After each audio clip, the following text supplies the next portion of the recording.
Well, good evening, everyone. Welcome to the West Ham Late Late on a Friday night. Back again. It's been a few weeks, but there hasn't really been much to talk about. I mean, if you've noticed, I haven't even done any videos on the channel over the last week or so, apart from the West Ham Weekly. And anyone that watched the West Ham Weekly, yes, I can now count. I completely fucked up that night, thinking I only had when I was predicting my favorite 11 players, and I convinced myself that I had 12 on the screen, and I went in and deleted one only to find that I had 10 on the screen. Who knows what was going on? Maybe the drugs didn't kick in that night. Anyway, I'm not the only one here because I've got someone who's in his shed and co-host. co-host. And I'm here. I'm not paying them prices, electric prices, I'll tell you. If we're here past midnight, that motherfucking eating would cost me double. I mean, is that what's going to happen throughout the whole winter, mate? I mean, we put the heating on tonight, and I'll tell you what, we were like, shall we put the heating on? My boiler's still not been switched on. It got switched off. You what, mate? My boiler got switched off 4 or 5 months ago. I've not switched it back on yet. When do you plan to do so? I don't know. When the kids go blue. I bought my son a hot water bottle. He'll be all right. And I did. I'm not mean. But anyway, we're here to cheer people up. And I've got a message from you, by the way, from our minion. Well, not our minion, your minion. Dodsy. Yeah. Well, he put one up and he said he's probably waiting for me. Dods, I was here 5 minutes. I was here 10 minutes ago. Someone was chasing Uber Eats down the road because he walked past his door. In fairness, me and the other half ordered dinner at 7:30. It didn't get here till 9:30. And she's fucking fuming. She's like already on the putting a bad sort of comment on. I said, eat your food. It's already cold. Eat it first and then worry about putting a fucking negative comment up. The trouble is the food's really nice, but fuck me. They took a long time to get there. But anyway, right. What we're going to talk about, right. We're going to talk a little bit about the internationals, how we see the impact the internationals have had on the various team members that have been out on international duty. And then, of course, we're going to have to talk about tomorrow, aren't we? We're going to have to talk about what David Moyes is going to do, whether he's going to make any changes, etc., and see what happens from there. But before we do that, how's your week been? What have you been up to? Yeah, I bet working naturally, because we all have to work for a living now to keep the wolves at the bay. Went to an interesting evening last night. It was a Hammers history talk, part of the Thames Festival. A lot of there was a few people. Dr. Brian Belton, the well-known West Ham author, historical author, was giving a talk on Arnold Hill's The Thames Ironworks and the birth of West Ham. You would, obviously, as a historian, amateur historian, not a professional like Dr. Brian. Well, I think you put yourself down when you say not professional. Well, mate, because, yeah. The thing I always thought about history was that it was definitive, that what happened. Listening to Dr. Brian Belton, I've now become round to the fact that history's subjective, because there's a few things that he claimed that I would disagree with and would probably point at evidence to. Can you give us an example just to give people some sort of context? Well, he tells a story. This is much repeated, all about how West Ham got to wear claret and blue. Right.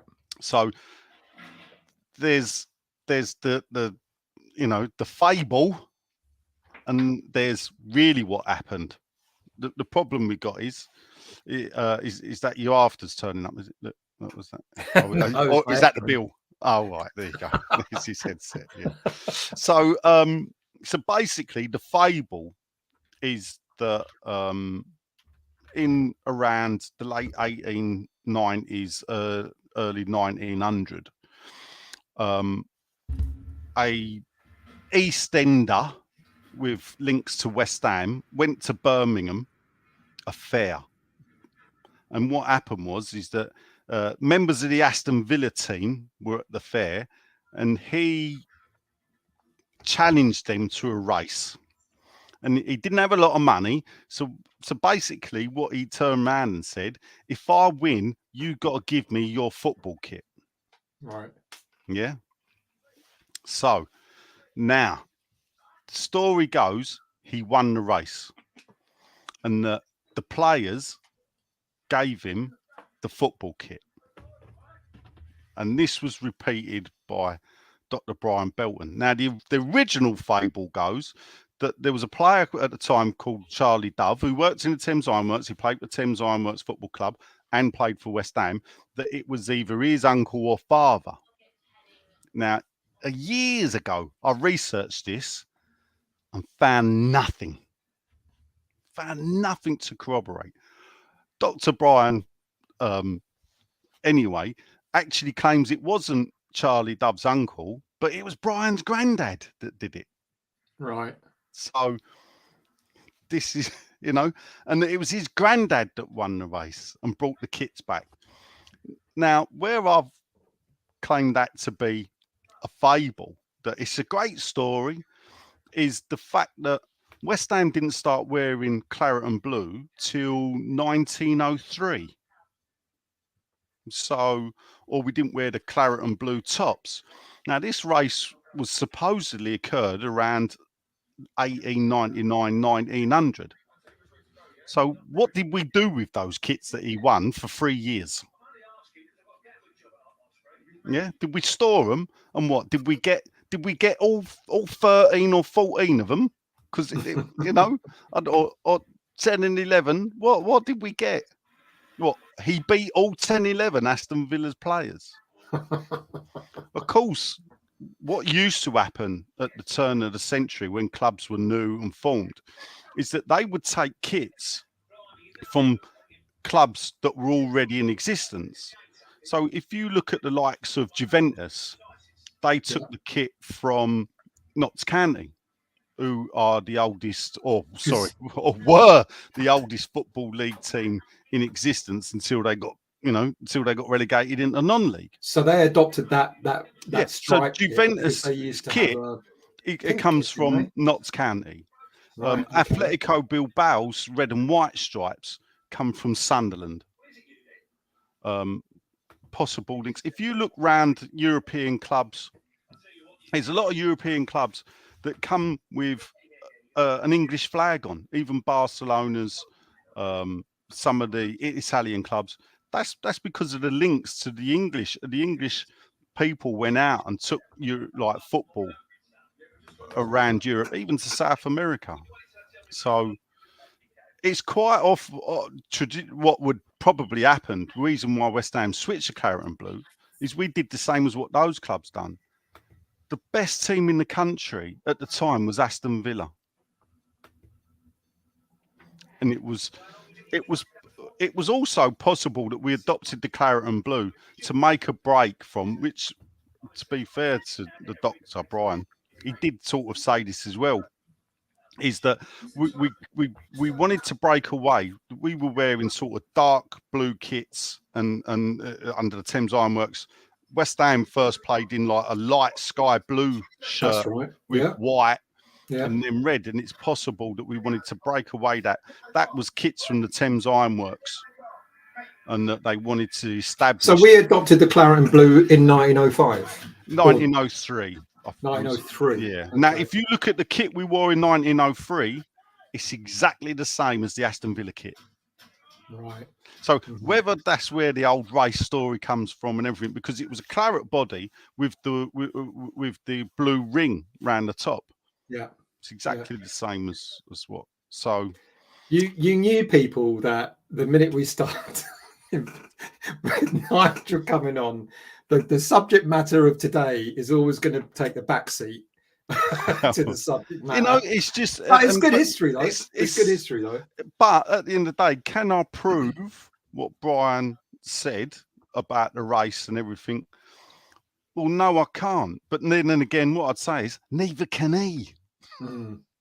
So he's chosen a story that he would assume is correct, but as you said, it's history can be rewritten such in a way. Yeah. Subjective, The other big part of it was Arnold Hills and his relationship with West Ham United. Now, I'll go by the fact that West Ham was formed in 1900, not 1895. And funny enough, that's where me and Brian agreed. And actually, what West Ham do in lauding Arnold Hills is ignore the people that actually set up West Ham United. Because Hills, while he continued to be a shareholder, Hills did evict West Ham from the Memorial Grounds. Mm-hmm. And that is a fact. The reason we left Canning Town to play at Upton Park was because we had to. We had no choice. So, it's, this is the only thing is I would say is, I've never met the man before. I've got loads of his books. I think he said he's wrote 25. I'm sitting in front of him, and half the time I'm going, don't sound right to me. And even my mates that were with me. Did you feel like you wanted to challenge him, or did you out of respect? Yeah, but I mean, for me, I would find that a bit disrespectful to do that in his. I'd be, I don't know, it sounds funny. You get some Noah will go, actually, Mr. Belton, I think you're wrong there. I mean, he put a picture up of West Ham fans, said it was from the 1920s, and I'm going, it's 1933 FA Cup semi-final played at Molyneux. Because I am that sad. Yeah. So. What's this comment from Keith? By the way, good evening, everyone. We won't try not to ignore your comments, I promise. Keith said, I thought it was with us. We lost the bet and the default was wearing the other team's colours for a season. This is that story of the race.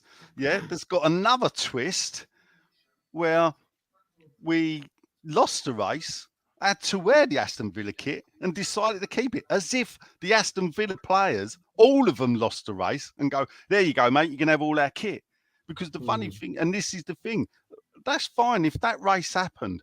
Someone please tell me. Here's a question for you, though. How did Burnley get their claret and blue? I don't know. It's like Scunthorpe, isn't it? I can tell you. I think I don't know how many clubs have ever copied West Ham as claret and blue, but obviously Villa were the first teams. Well, I've told you my story of the Cypriot team that wear claret and blue, haven't I? Yeah. So. So there's a team out there. Apoliano Goat Herders, wasn't it? There were a couple of Cypriot West Ham fans who apparently were given a kit for their local team, but I think by Bobby Moore, and they took it. And there's a team out in Cyprus that wear the claret and blue because of that. There you go. I'm not going to give you as deep detail of history because I know I'll get it wrong. Whereas one thing I will say is we beat a team in the FA Cup in, I think it was 97 called Emley. It might have been 98, but around late 90s. So Artson and Lampard scored the goals, I believe. So we beat them 2-1 in a rain-soaked game at Upton Park. Emley were non-league. For the next couple of years, they wore the West Ham kit. And Emley, they've sort of folded and restarted. I think they're called AFC Emley and whatever. They still play in claret and blue. Now, I don't know if they played in claret and blue before we played them, but they definitely wore the exact West Ham kit because it was the first season that Dr. Martin sponsored us, I believe. So, and the year before that, we'd had no sponsor. So I've forgotten who the manufacturers. It might have been Fila that manufactured that kit. It was a lovely kit. First kit that Di Canio wore. But Cockney reckons you got it wrong. Villa were blue and claret. Go and have a look at the kits then. In 1903. Unfortunately, I would say to you then, they're playing in black and white. So you're not gonna... find me a colour photo from 1903. But what you'll find is look at Aston Villa's kit from 1900. Look at West Ham's kit from 1903 onwards. near enough exactly the same. And Devious reckons the colours of There you claret go. and blue were adopted by Burnley before the 10-11 season in tribute to them winning. And it's possible that West Ham did the same in 1903. Villa were the, the Man United were the first big giant club. He was winding us up. He was joking. He did well. And Graham has brought us back down to earth, because he's gone. Basically, what he's really saying is, I don't give a fuck what colours we play in, as long as we start climbing the table. I'm generally worried about our season. So, I actually, we can finish off with it. I know you're going to finish off with a bit of history later on anyway. But shall we talk about the here and now? Yeah. And let's talk about the players that did and didn't play for their national teams, because an awful lot was made of some of the players that didn't really have a good time, as in Vladimir Soufal and Souček. They carried their, should we say, their poor form from domestic duty to international duty. And I read somewhere where Souček, captain of the Czech team, got 2 out of 10 for his performance. So it doesn't look like, I mean, we're going to talk about team news later on, but I read an article when Declan joined up with the England team at the beginning of last week, and he said, when I know sometimes if I'm not on form, there've been occasions when I've gone to the national team and I've not been on form, but putting on that England shirt gives me the spark again. And then when I get back to domestic football, I'm carrying on with that spark. I don't think there's a lot of the West Ham players who have played international football in the last 2 weeks are coming back with much of a spark, are they? Or am I doing them a disservice? I suppose on the evidence of it, Antonio got beat. Was it 3-0? Got beat and had an argument on the pitch as well. Yeah, and played 97% of the game. Yep. Thank you very much for that, Jamaica. So and he's jet lagged because he didn't fly back till at the end of the Wednesday day, though, morning. still, what I will say is I'll defend every player's right to play international football. Same here. We want players that are at the top of their game. Yeah, I agree. And international football has come late to Antonio, so it's not like he's burnt out by it. Yeah, I can. Well, I don't know. After he came back last November, he wasn't the same player, was he? Soufal, Souček missed a penalty. Yeah. It's the funny thing about it is that when his West Ham form started to slide, which seems quite a while ago now, his performance for the Czech national team didn't seem to be that bad. But obviously, it probably looks like he's transferring his league form to his international form. I don't know. Declan, I suppose he did well in both the games. So, do you think he was on top? I watched the England games. I won't lie. I try to catch snippets of other games, and I watched both England games. Do you think he was on the form that you would, even for Declan? Now, I don't think the England team played that well, apart from the last 15 minutes of the Germany game. In general, I don't know. I don't think the thing is specifically in the second game, Jude Bellingham, decent, was very good and stood out and did a lot of work in that middle area. But I thought him and Rice played really well together. Yeah, and the funny thing is Mason Mount obviously impressed coming on in the second game, and he's not nailed on at Chelsea at the moment. I don't know with Potter coming in whether that will change, but he was out of favour at Chelsea for a period, and there was a bit of me thinking, well, if there was one way to keep Declan Rice at West Ham, it would actually buy Mason Mount, and I would love that. I would second that. To have that, to have his best mate in the same team, why would he then want to go to Chelsea?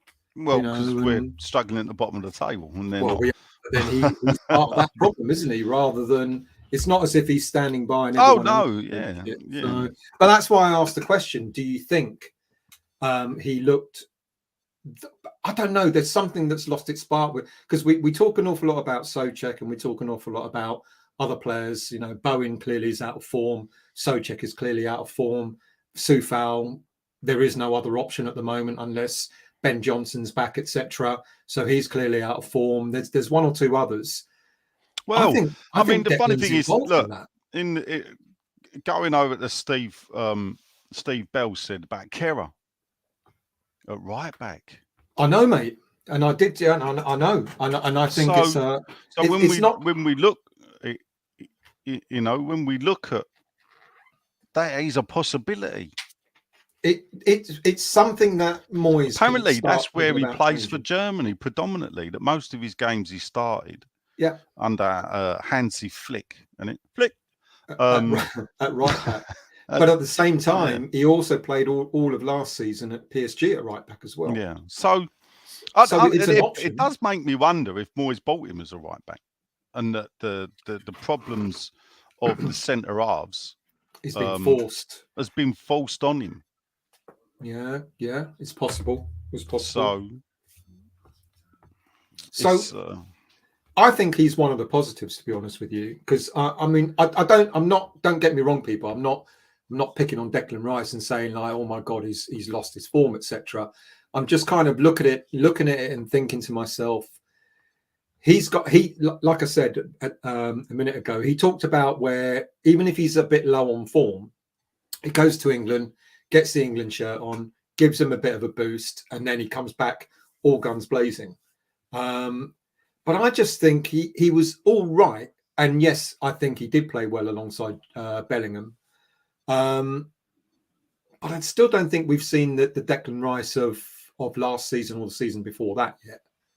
Yeah, I've been talking with some non-West Ham fans at work, and who everyone thinks what's all the fuss about with him. Well, yeah, and for me, I don't know whether, and this is the thing, people say, oh, is the burden of captaincy on him now without Noble there? And you think, well, to be fair, he's been de facto captain for 2 years, and he just had 2 of his best ever seasons. You know, just when we think as he peaked, he got better. We finished 6th. Is that peak Rice? Can we keep him for one more season? We did. We finished 7th. He was head and shoulders the best player last season. He gets made permanent captain. I can't see what difference it was, because he was captain for probably 90% of the minutes played. Do you think a lot of people are saying, though, yes, he was captain on the pitch, but he knew he had a Noble in the background, so that he could rely on him. You know, and even though Noble wasn't on the pitch, he was in the dressing room, etc., etc. I mean, look, big news this week, wasn't it? Well, I mean, we're moving on to that. I think that was rushed out because of the situation we're in. You know, let's face it. We all know what this club hates. Bad news, bad negative.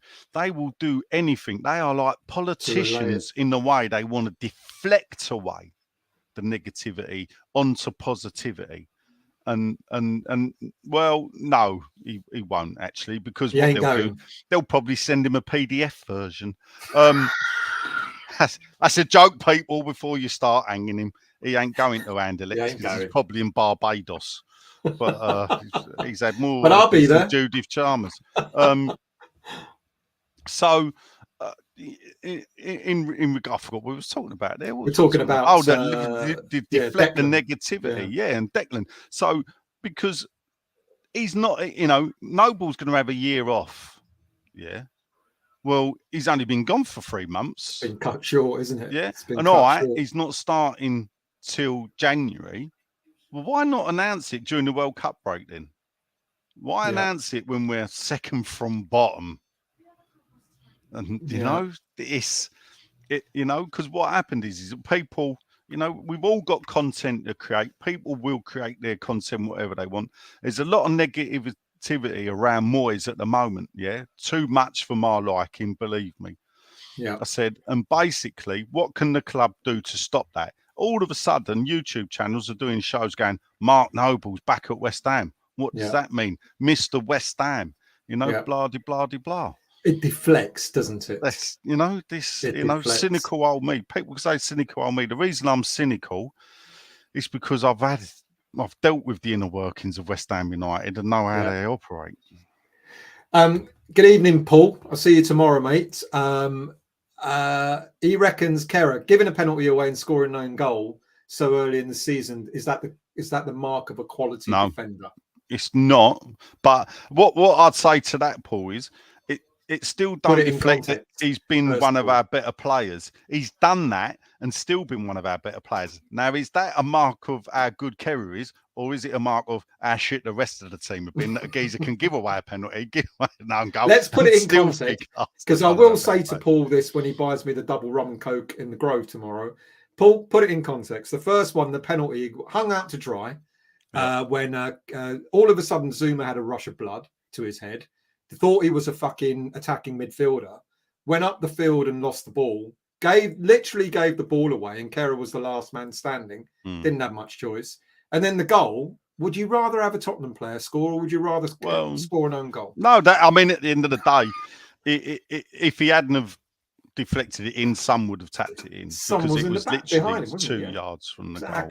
So put it in perspective, Paul. I'll see you tomorrow, mate. I mean, Ballon Dawson's asked me, am I happy with the Noble appointment, or is it jobs for the boys?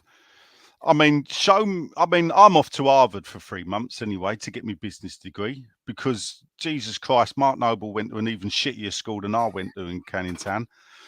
And if he can knock that out in 3 months, there's hope for all of us, because I left school with fuck all. But if I can get a master's degree in 3 months from Harvard University, I wouldn't mind. He did it in the summer when all the kids have gone home. What lecturers will stay behind to give him his business? Who's heard of a 3-month business? Not only that, he's gone to if you was hiring someone to be a top executive, in your business, would you trust someone that did a 3-month course in Harvard?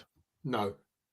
And this was his first job. And would you trust him to be an ex-footballer on top of that? No. I'm sorry. It ain't just about. It's when you look at it.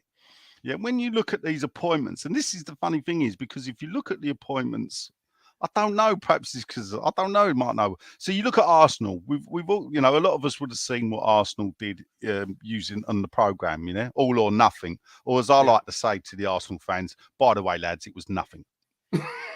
But don't wait till the West Ham one, because it will be just called nothing.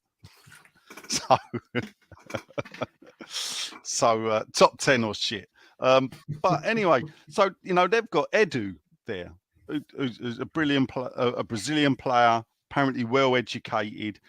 Chelsea, Petr Cech, or he was there until the new takeover.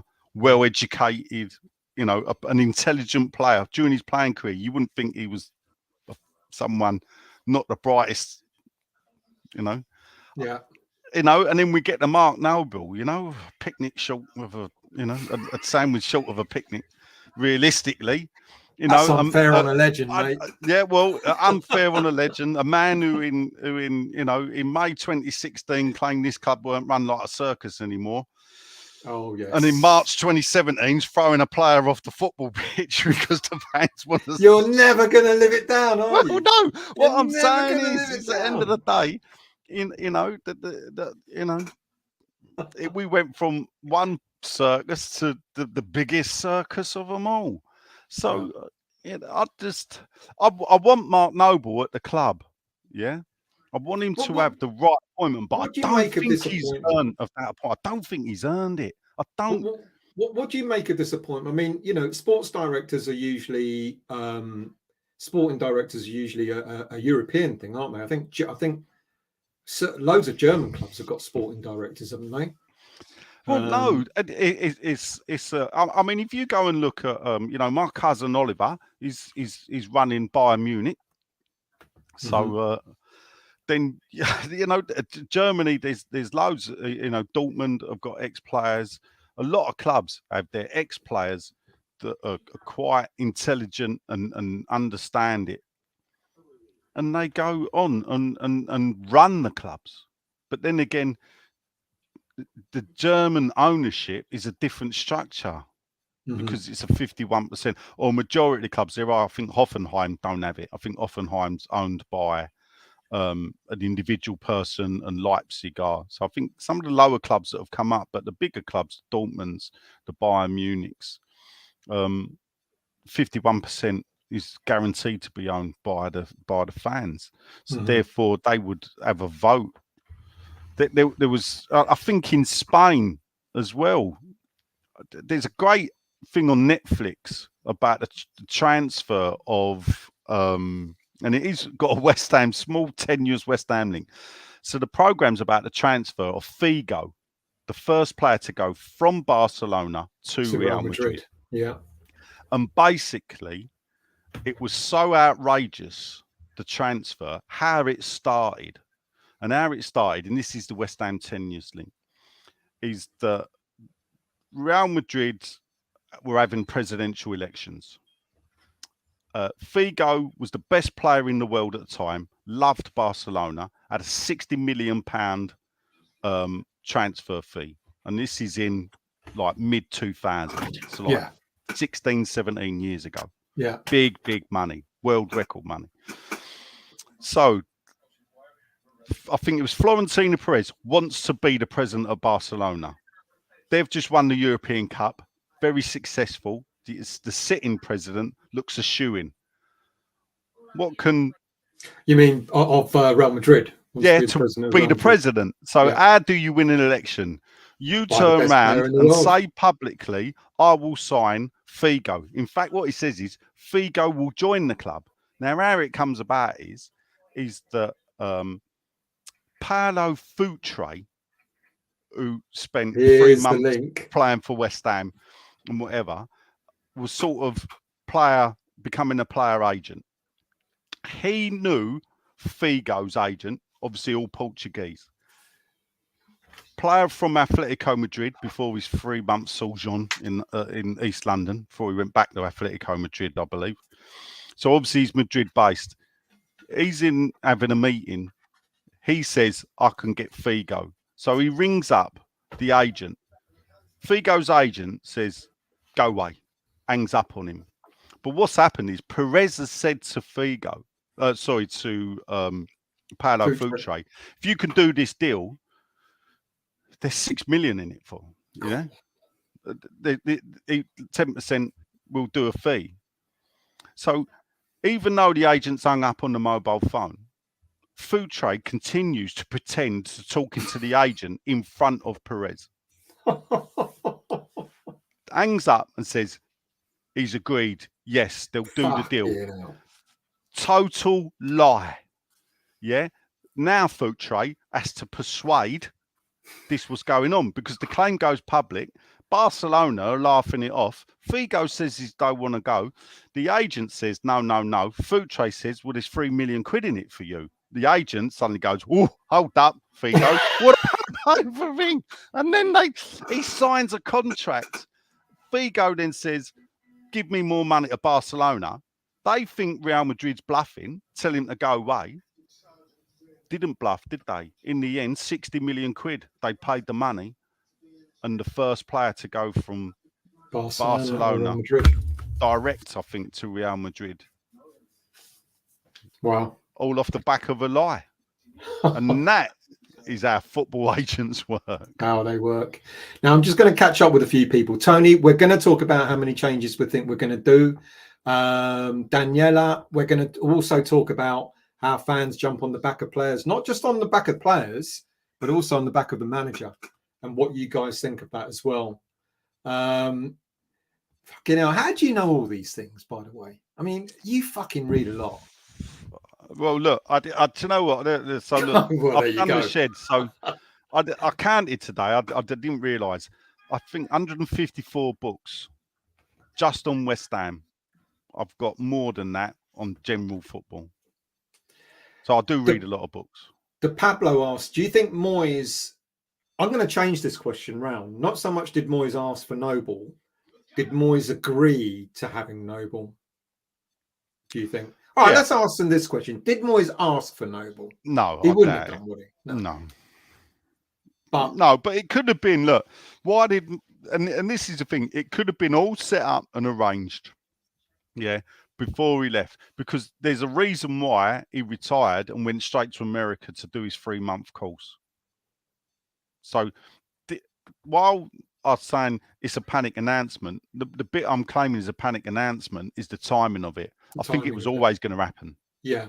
I think we always knew it was going to happen. I thought it was Yeah. going to happen next season. Well, You know? I've always thought January. Okay. So, but you know, but then I'd never expected them to announce it 3 months in advance. Let's talk about because he's got time to do another degree, hasn't he? In 3 months, get another one in. Dear, oh dear. Let's talk about David Moyes. He's got a shed load of fucking flack over the last few weeks. Now, I already know what you think about this, but I just think, just for for people who are watching and listening, what do you make of it, mate? I mean, I'm looking at what's going on, and the biggest fear tomorrow is the team that he selects. Because I think my heart sank when I saw the lineup against Everton a few weeks ago. And when I saw the same lineup, I just went, fuck. My heart sank a little bit. Not that the players that he's picking are shit, because they're not, because they've done it. They've been there, they've done it. We know that they're capable, but it's all about, who's in form, who's out of form, etc., etc. And when Moyes picked the team and I saw it, and I just went, oh, and I said to myself, I think he's on a hiding to nothing here, because I was so confident that we were going to win that game, because I really thought he was going to bring in whoever, Cornet, or he was going to change Souček or whatever, players out of form.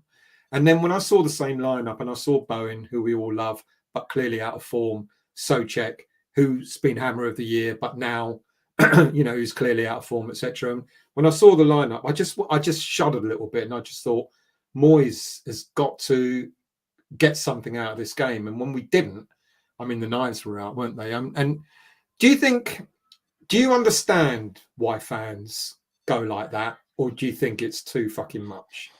It's a tough one. Social media, we those of us of a certain age will sit back and go, God, these social media people and everything. That did make me chuckle, actually. Yeah, I actually sit in a black chair as well. Perhaps I need to get a bigger one. But for those that remember the two ones, he's also got a shed full of snacks. Yeah. Sorry, go on. So I forgot. What did you ask me? Yeah, the way people are, the way fans. So the social media. Moyes. Yeah, but this possibly did go on. There were probably people that thought Trevor Brooking didn't tackle. Yeah, but social media is a megaphone, isn't it? That's what it is. So a fucking noisy one as well. Where before, I mean, at the end of the day, and this is the thing. Look, me and you are good mates here. I don't know about we didn't actually meet first on social media. We met in a supporters club, but I knew you from social media. Yeah, so right. I knew your face on social media. So and that's how we become friends, isn't it? So actually, I've got so many friends from West Ham from social media. I don't like to criticise it too much. And I suppose if we look at it, but isn't it the way people use social media, Nigel? That's to express what they probably would have expressed. Well, that's fair. That people expressed 30 years ago, but they didn't have. So when we expressed that 30 years ago, we were doing it to our small circle of friends. Yeah. Now, true. Now people are saying it to their thousands of followers. Yeah. Or whatever. This is what I think. But then what happens now is where you'd sit around the pub with your friends and go, well, you're a mug, and what do you know you're talking about? And your mate will call you a mug back and everything else. See you next Tuesday, your mug and everything else. That's what we did as mates. Yeah. Now you're getting strangers doing it to you. So when your mate calls you a twat, for having that type of train of thought, you don't mind it from a mate, you know, because Yeah, it's yeah, backwards and forwards. The problem with social media is you get strangers coming up to you and going, yeah. "You're a twat." The banter element is not Yeah, there, and no, because and when also your mates call you this, that, and the other, you laugh it off, and then you because know, you can whose round see is what it, it and is that's when it. it's Yeah, written down in 240 characters. I mean, yeah. the only thing is Twitter's a lot better now. I mean, when Twitter Is it? started, people would have thought I was barking mad, but I had 140 characters to tell David Gold what I thought of him. There's not a lot really you can do in that without being short, sharp, and to the point. Yeah. Does sharpen up your focus, doesn't it, on what you want to No, say? and you know, look, I've overstepped the mark on social media loads of times. You know, I try not to now. As I've got older, I've realised that actually, you know, perhaps I need to think more about what he said on Twitter predominantly. So, but getting on players back, I think now though, there's a lack of patience. This is There's a lack of patience. does that bit frustrate you? You know, Yeah, because you know, I'm older than you, yeah, and we've seen the good times and we've seen the bad times, and I know a lot of my mates that, you know, we see at games, etc. They're quite I don't want to say they're quite laid back about it, but they're like, we've fucking seen all this before. What's yeah. everyone getting pissed off about? But You know, this is the and thing. So look, without harping on, West Ham's fan base has doubled in 6 years. Mhm. Or match attending fan base. I'm not saying they weren't West Ham fans beforehand, yeah. But at the end of the day, there's been a fast explosion in the West Ham fan base. And in the last couple of years, we've had two very good seasons. So Mm. we've had Moyes come in, stabilise the club, Pellegrini car crash, Moyes comes back, stabilises the club again, and then there's 2 great years. And it builds up the expectations. People want to see progression, progression, progression. But I've had this discussion on people with Twitter. They go, "Oh, where's the progression?" And I'm Mm. go, "When does progression stop? When are you happy? When is peak West Ham?" Because Yeah. What peak West and Ham for me is actually 6th spot. Well, yeah, guess what? We did that 2 seasons ago. yeah. And I've asked the We're same not going to question. progress past that. Yeah, and I've asked the same question. What does success look like, and what does progression look like? And Victor has got a good point. It's in our DNA. It's in our genes. Yeah, 80%, not the genes we wear though, Victor. yeah, 80% of the time we struggle as a club, and we do, what do we really think we should be? And he's hit the nail on the head, because this is what I find confusing. I've seen us be relegated. I've seen us win cups. You've done the same. You've seen us relegated. You've seen us winning cups. You know, we've won playoffs. We come back. We've gone back down. We had the best young squad ever and went down like a stone, and all that sort of stuff. You know, so we are, like it or not, we have been a yo-yo club on and off. We've now had 2 years, as you said, but this is the other thing. People go, well, that was then. Well, fuck me, that was only 2 seasons ago. It wasn't like it was 20 years ago, you know. And like, people are going, well, that was then. What about now? What about now? And I know the season's bad. I mean, let's not sugarcoat it. The season's been it's been a poor start, and people will argue, and they're right to argue. Well, it was a succession of what was happening at the end of last season as well. You know, Europe was a distraction, so we kind of didn't really notice it as much with our domestic form, etc. But and I know people are also going to say, plus we've spent all this money, we should be up there. Where, you know, I'm going to ask you, because I know the answer already, but I'm going to ask you as a fan who's been around, you know, who's seen the good and seen the bad. What would success be to you? What would continuous success be for someone like you?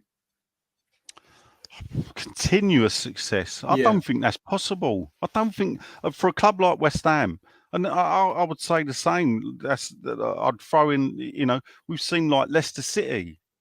You know, continuous success. No club like West Ham. You will have peaks and troughs because because of the might now, because of the unlevel playing field of the money in the Premier League, and it is sort of unlevel between six. We could argue about Newcastle, you know, and this muddies the water now, realistically. So if you look at the financial income of Spurs, Arsenal, Liverpool, Man United, Chelsea, Man City, they will, if we, by us finishing 6th, so we finished above one of them, yeah. Leicester finished 5th, so there was 2 top 6 teams, what we would call the top 6 teams, that finished below us. Mhm. So what would they do? They would spend even more money. But the thing To is, get back they up there. generate it.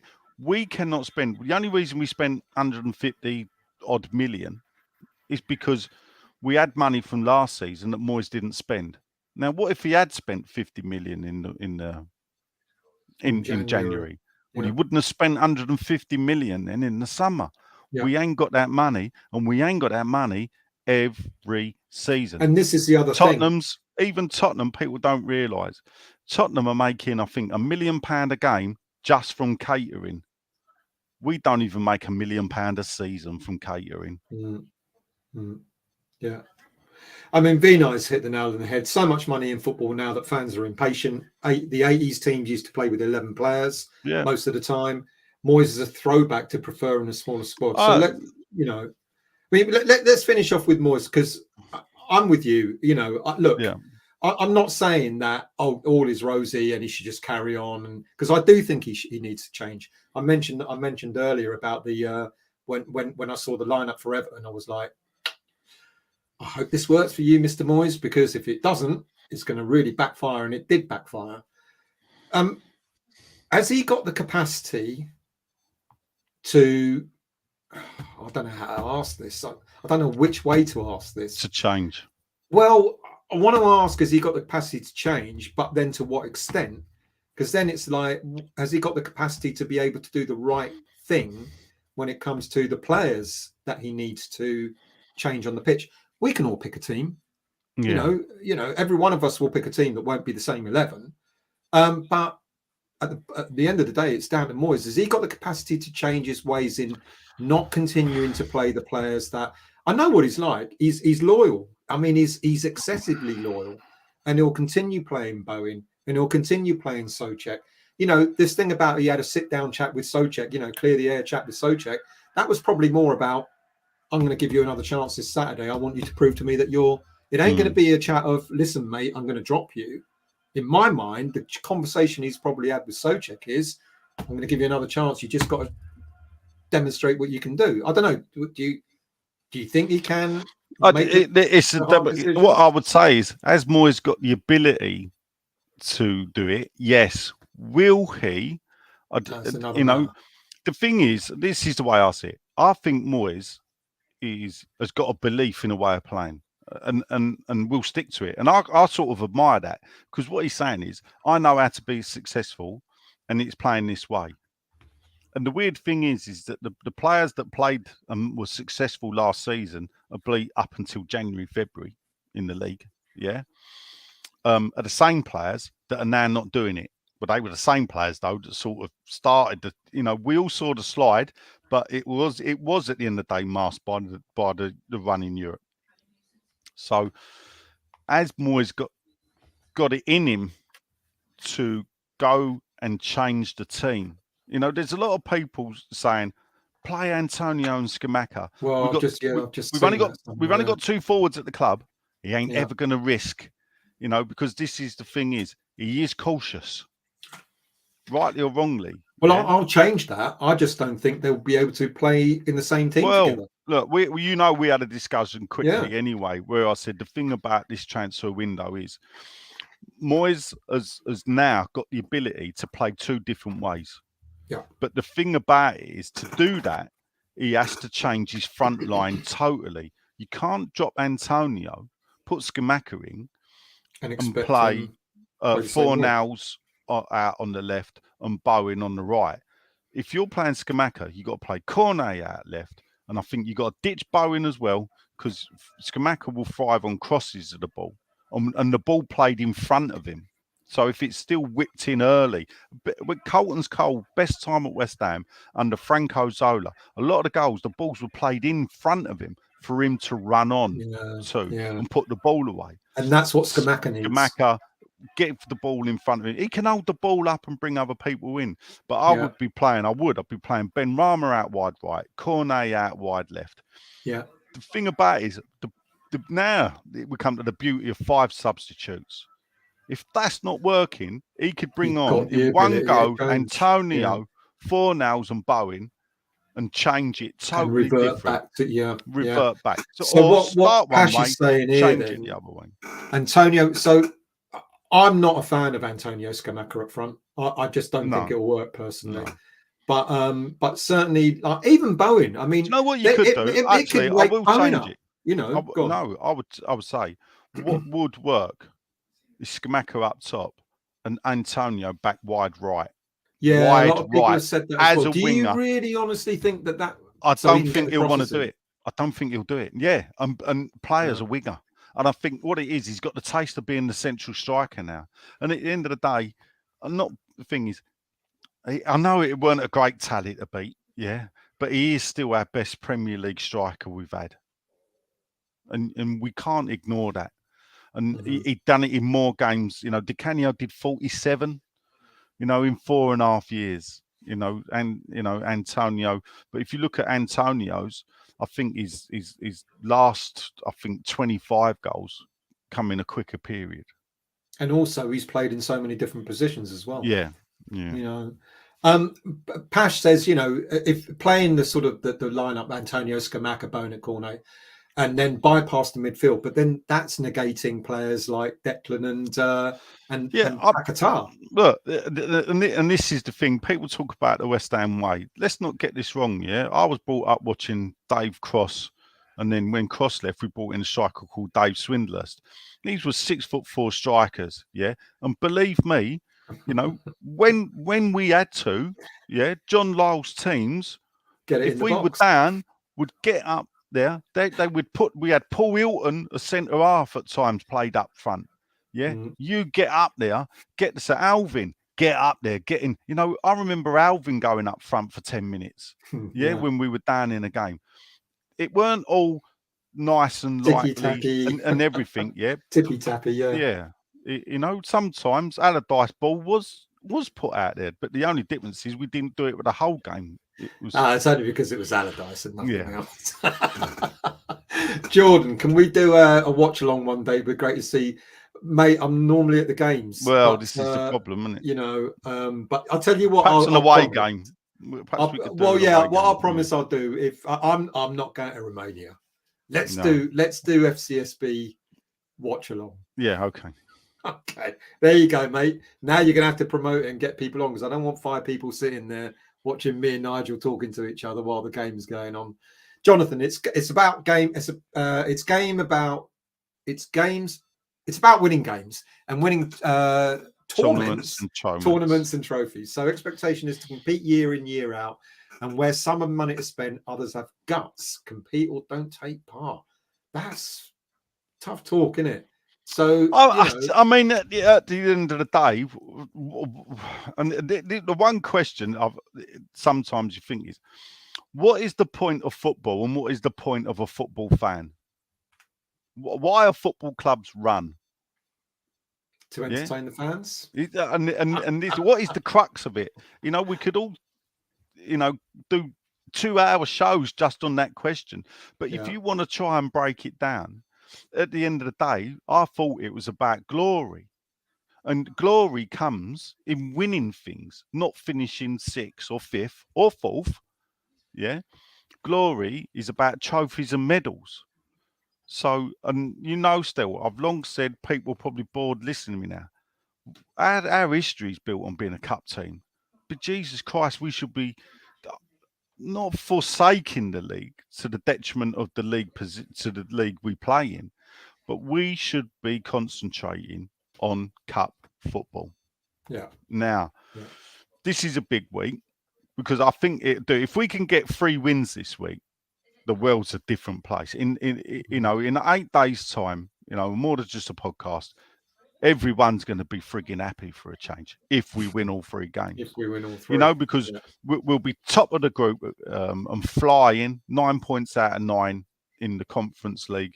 1 more win against Anderlecht away, and we'll be champions of the league with 2 games to spare. I do firmly believe that. Yeah, we'd have picked up another 6 points. You know, we'd have picked up 6 points that will probably sit us around 13th or 12th. And all of a sudden, things start looking Life different. looks better. Yeah. So let's get on to it then. So, I mean, we've talked about Moyes. I think, I'm not saying that, you know, he shouldn't get the criticism. I think, like I said, when I looked at the team news against Everton, I was disappointed, you know, and he's got to be called out for sometimes he's a little bit too loyal. But the vitriol that he's been getting over the past, you know, 3-4 weeks, I think has been extreme. And as Ballon said, he's given him, was it Ballon? You know, he's given us the best 2.5 years of his life supporting West Ham. That's thanks to Moyes. Can Ballon tell us how old he is then? Because I reckon he's about 7.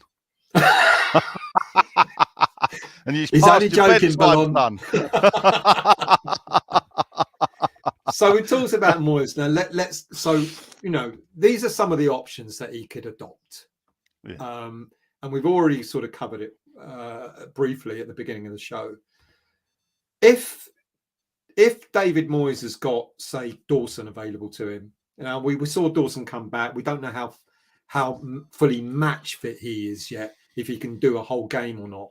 Let's say, for argument's sake, he has got Dawson, or he's got Ogbonna, who's got another couple of weeks under his belt, etc. Training. If he has, and he decides to play 4 at the back, is this one of the changes that you'd make at right back? Definitely. It's almost a no-brainer, isn't it? Yeah. Okay. The one thing I will say, and this is the beauty of, in a way, having a lot of games in the European football, is where before you make a change in league. If you only got league football, you're playing the league constantly. Fringe players don't get a look in because of we're playing. I know it's a pain Thursday nights and everything, but what that means is Kufal gets to play. He then feels part of the team and part of the squad. So you don't get, you know, the negativity breeding in the squad for those left on the fringes. So, yeah, he can miss out, but you get to play on Thursday night. Yeah. Until we get further in the tournament, then we're going to put a lot of better players in. But anyway, that's the life, though, isn't it? Yeah, you know, that's how Man City have won the League Cup 4 years running. They played the kids in the first few rounds, and then when the semi-final turns up, hello, it's the big boys. Yeah. So next up, left side. This is a little bit different and a little bit an awkward one, because many fans reckon that we haven't improved on the left side.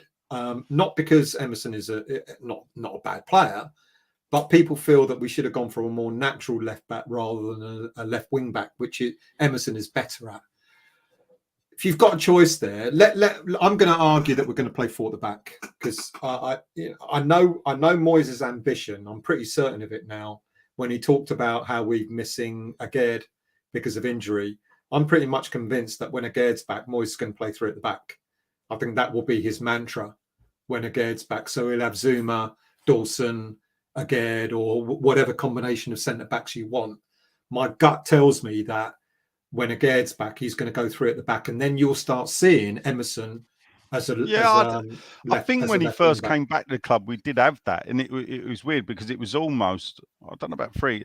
It was almost at one point he was playing like a 5 at the back when we were defending, and a 4 going forward. And that was when, do you remember he had Creswell and Masuaku? Calm down still. Oh, no. Just talking about him. We're not bringing him back. Well, we are. Well, I don't know. We might not. I don't know. Yeah.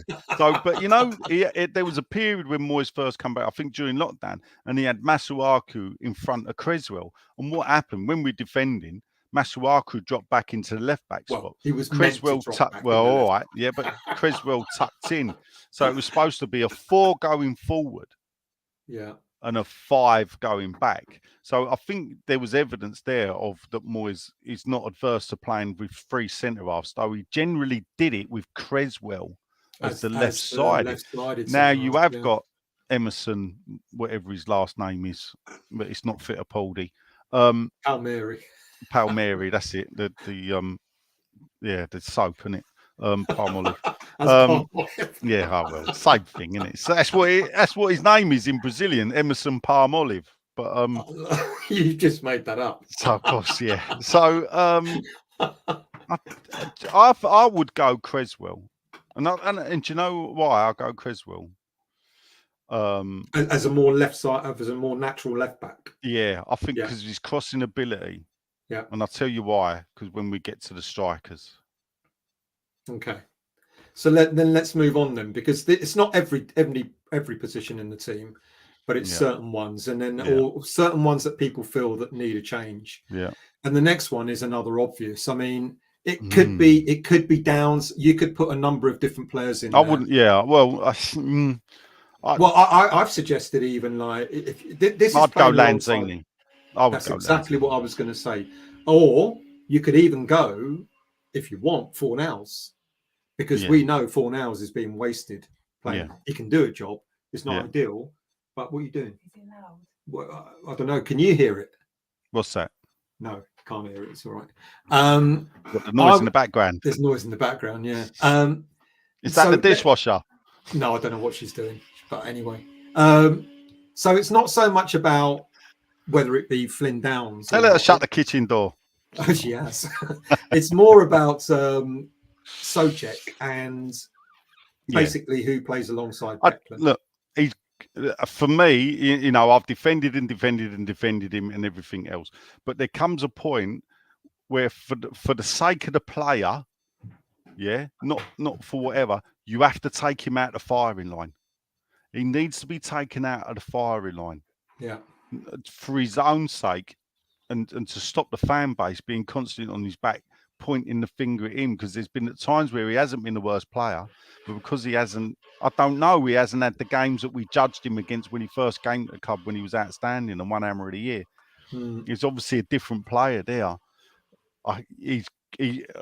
Honestly, if he starts tomorrow and we get beat, it says a lot about Moyes for me. Well, and this is the thing, you know, I back Moyes all the way, but then it says, well, hold up a minute, you know. Yeah. But if he starts tomorrow and plays a different game and we win, all of a sudden. Going to address this. It's interesting because I'm not even sure Vinay's joking about this. You know, what about playing where we know Antonio has been able to play in a 5? Well, it depends. So like a 3-5-1, yeah. Would you do that, or is that saying Antonio, who made a big deal about getting the number 9 shirt? Listen, mate. Well, no. What it does is it depends how you see 3-5-1. Okay. Yeah. If you see an attacking 5, right, and this is the thing. 5. Yeah. Yes. Yeah. What is the 2 wing backs? Are they wingers or are they defenders? Yeah. Yeah, because I watched an interview. Joe Cole and Harry Redknapp did a podcast. I think there's a long version of it. You can hear Joe Cole. There's a short half-hour version on BT Sport. And Harry was one of the first to play 3-5-1. From my recollection, Aston Villa were the first that I remember doing it. I think it was under John Gregory. It might have been under Brian Little. But and then we went to not a 3-5-2, and then we went to a 3-5-2. So sometimes Harry would play a 4-5-1, and he would do it for about 70-75 minutes. And then what he would do is he would bring an attacker on and swap it to either a 3-5-2 or a 4-4-2, and then go for the win. So there's one game I can point Chelsea away that Kitson came on and scored. Would you then argue that a manager like Harry, you know, this is the thing that Moyes gets accused of, being quite rigid in his ways, not changing his ways, not being tactical when we need tactical changes to change a game halfway through a game, etc. You know, he's got his system and he just wants people to play it regardless of who they are. Yeah. Whereas someone like Harry, you talking about 20 odd years ago, would say, I'm playing this formation. Hang on a minute. I need to change it. I'm going to change it halfway through. Yeah. You know, is that a criticism that's fair? Moyes gets criticised. It's hard because in the criticism, as I say earlier, He's got a system that he believes in. You know, when a lot of fans go, "What's the plan B if plan A is not working?" His plan B is to play plan A, but with just different people. But the problem with that is when he's picking the players for plan A, they're his best players, are they not? So when he's playing plan A, but bringing on plan B players, therefore, is he picking the second string players that he didn't trust to start with? Where do you see what I'm saying? If he's got a way of playing and he wants Antonio to do it, but Antonio's not doing it, so all right, you're off, Scamacca's on. But Scamacca weren't good enough to play that system to start. So he's got to change the formation as well as changing the player. And that's what I was saying. For me, he has to play a totally different way if it's not working. I'm more than happy for him to start. I'm more than happy with him to pick the same 11. But if it ain't working, I don't want to see him swapping Fornals for Lanzini, you know? And then playing the same system. Yeah, and Scamacca. I want to see him do a complete change of the front line, a complete different way. Because it's quite possible the opposition are used to us playing, they're scouted as playing this one way. If you play the other way, something may happen. And when I say a problem, I don't expect it to be when we go down, David Moyes. I expect it that if it's 0-0 with 15 or 20 minutes to go. But herein lies the issue. That what people are saying is that he won't change his ways, and he'll only make changes if we go a goal down or at the 60-minute mark. And it's almost like clockwork, you know. I look at the clock at the stadium and I go 59 minutes. A player's warming up. Hang on, man. He don't make a sub until 60 minutes. Why, for fuck's sake? I mean, but isn't it weird that what he's doing in Europe, he's doing different? Like he changed players at half time. But European football is a different, and there's the acknowledgement. But why not adopt the same attitude in the Premier League? I think that's what that's people's problems. James asking a question: how is it possible that fans of a perennial yo-yo club slate the manager who in 2 seasons has transformed this yo-yo club with a consecutive European campaign? So he's asking the question that we've kind of been talking about. You know, how can you criticize him when he's brought us 2 fantastic seasons? And we don't know. It's really early days in this season. It's only 7 games. Right. So I could give various reasons why people I think are wrong. But then if you know me, I love my history. So let's look back in history. Let's look at David Moyes' history first. And the previous club akin to West Ham that he managed in Everton. When he went to Everton, they weren't having a great time. He comes in. I think he replaced Walter Smith off the top of my head, but I'm pretty sure it's Walter Smith. He comes in. He stabilises Everton. That's what he did at West Ham. He then got Everton, I think, to 5th in the table. But then what happened is they finished 17th. Yeah, they had a bad season after that. They had a bad season. Now, they'd been struggling. He comes, stabilises them, gets them to 5th, but then drops to 17th.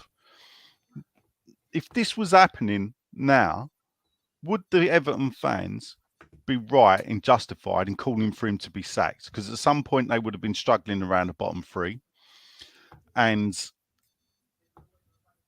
But they didn't sack him. They kept him. And he repaid them by getting Everton to 4th and 5th and 7th and 5th. And they never finished below 11th again. In fact, that 11th spot was the only time they finished outside the top 7 in the rest of Moyes' time at Everton. So we've got that to look at. So if they had pulled the trigger at the 17th, it's possible the manager they replaced him might have relegated them next season. Yeah. Now, it's all supposition because the one thing is we can't change history. All we can do is look at it and try and learn from it. But then I'll go back to West Ham's supposed greatest ever manager, John Lyall. John Lyall comes in and takes over. First of all, he becomes first team manager. Helps the club win the FA Cup, though. That's with Ron Greenwood's team rather than Lyall's team. We go to the European Cup Winners' Cup. But then what happens is, so Lyle becomes like proper manager around 75, 76, where West Ham finish like 15th, 17th, 18th, before in 1978 finally getting relegated. But what we did is we didn't sack Lyle, did we? And then we went on to have possibly the greatest period that West Ham had, where we go to Wembley 3 times in 18 months. We win the FA Cup, we win the League Cup. We get to the League Cup final, only lose on a replay to the European champions, play Charity Shield, win promotion into the top flight again with a record amount of points. And then 4 years later, we have our greatest ever season, getting like 86 points, scoring more goals and everything else. But how would social media fans have reacted to Lyle's appointment, replacing Ron Greenwood in a day he had won the FA Cup and won the European Cup Winners' Cup and took West Ham to its highest placing of 6? Yeah. And then when Lyle comes in, all of a sudden, we're hovering around the relegation places before finally going. We got relegated 2 years after appearing in the... And this is the thing. Lyle comes in, takes Greenwood's team, and 2 years after the European Cup Winners' Cup final defeat to Anderlecht, we're relegated. Yeah. How would fans go, sack him, get him out? Yeah, and I just wonder what I mean, you may have been closer to it at the time to experience what fans were saying, but if we had social media back then, I think Lyle would have been chastised. I think he would have been. Yeah, the first season I started going regular was 77, 78. I went, we got season tickets and I went to, I think, about 10, 11 of the games. So I was 7 going on 8 years old. We get relegated. I don't remember there still being so much negativity. People can, and there is evidence for this, funny enough. And the evidence is on YouTube, you can look up the West Ham v Liverpool 1978, and you got the big match cameras there. Last game of the season for West Ham, we need to win to stay up. The gates are locked at 2 o'clock. It's a complete sellout. It was absolutely rammed. Funny enough, I was sitting upstairs in the West End, half surrounded by Liverpool fans at the time. So, because it's stuck in my mind. Look at the surely reaction. They don't allow away fans in the home away end. fans in the home end. Who would have thought surely not. Only a modern thing. But anyway, so therefore, though, what happened at the end of the game? And you got to look. So you watch the game. We lose 2-0. We don't play that well. We're relegated. We're down. What happens is the fans don't leave. The fans haven't left the ground. The ground is still rammed. They applauded the players off. The players go to leave, but no, Frank Lampard Sr. calls the players back to the middle of the pitch, and the players applaud the fans, and the fans sing and chant and applaud the players, which has been relegated for the first time in 20 years. And so therefore, football was different back then, but I don't see it. It's still the same game. You've got to put the ball in between the sticks. The goal's the same size. The pitches are roughly the same size. What's different in football? Just the way we look at it. And it goes back to that the chat we had earlier on about what social media. It's an ironic thing for me to say that I hate social media. I hate Twitter. No, I get it. We've had this chat many a time where, funny enough, Twitter is probably my social media platform of choice. I don't really use Facebook. Right. So I probably keep Facebook for family stuff and for more than just a podcast, if I'm truthfully honest. I don't really do West Ham. In fact, on Facebook, I belong to more non-West Ham football groups than any, I left a lot of the West Ham football groups. But Twitter, I do enjoy the cut and thrust of it at times, even though I'm not as proactive. I think I've gotten used to it. I think the 6'2" thing has been a good channel for me because I don't have to get directly involved in it. But so going back to the team, so we've done central midfield. So what we're basically saying is Moyes has got to make a change, whether it be Lanzini. I think Lanzini would be the choice for a lot of the fans, to be quite honest with you. I think Downs has possibly earned a shot from his performance, and you know, Madley puts in his best performance, and we've not seen him since. But here's another question for you.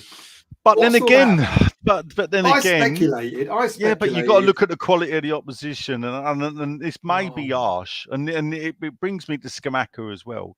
You know, I've seen people bigging up Scamacca and everything else, and I like to point out, you know, well, perhaps he should go and play in the Danish league because at the end of the day, he has only scored against Danish teams. Well, that's a bit. How many did he get for Italy? Again, I don't know. I don't know. He's only played about. I thought he played. How many did he get in this week? Oh, he didn't score. Oh, right. There you go. But you hit the bar. Ah. Last time I looked, that weren't a goal. Attacking right. And that's me not knocking Scamacca. What that's me saying is that when people go, get him in, play him, he's mustard, he's done this, he's done that. No, what he's done is he scored against farmers, pig farmers and bleeding lager brewers, you know? Lager brewers. Whatever the Danes do for a living. Attacking right side, another area. So what you've noticed what I'm doing is that certain positions that fans believe are we have a problem in. So right back with Soufal, left back, a lot of people still criticise Creswell. Central midfield with Souček, and now as much as we love what he's given to West Ham United, he's going through a bad spell, Jared Bowen, isn't he?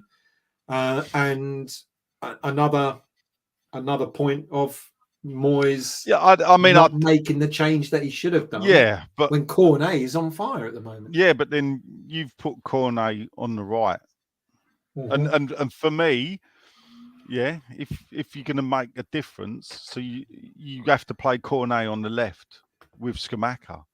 I actually do see it as a sort of Scamacca and Cornet need to play together. Because the best I've seen, I'm coming to Benrahma in a minute. Yeah, you can. But the best I've seen Scamacca play is when Cornet's been there. Yeah. Out on the left side, feeding him the ball. Exactly. So I wouldn't have him on the right. I don't see the difference in having, and this is the thing, I don't see any difference. If anything, on the right, Bowen has shown.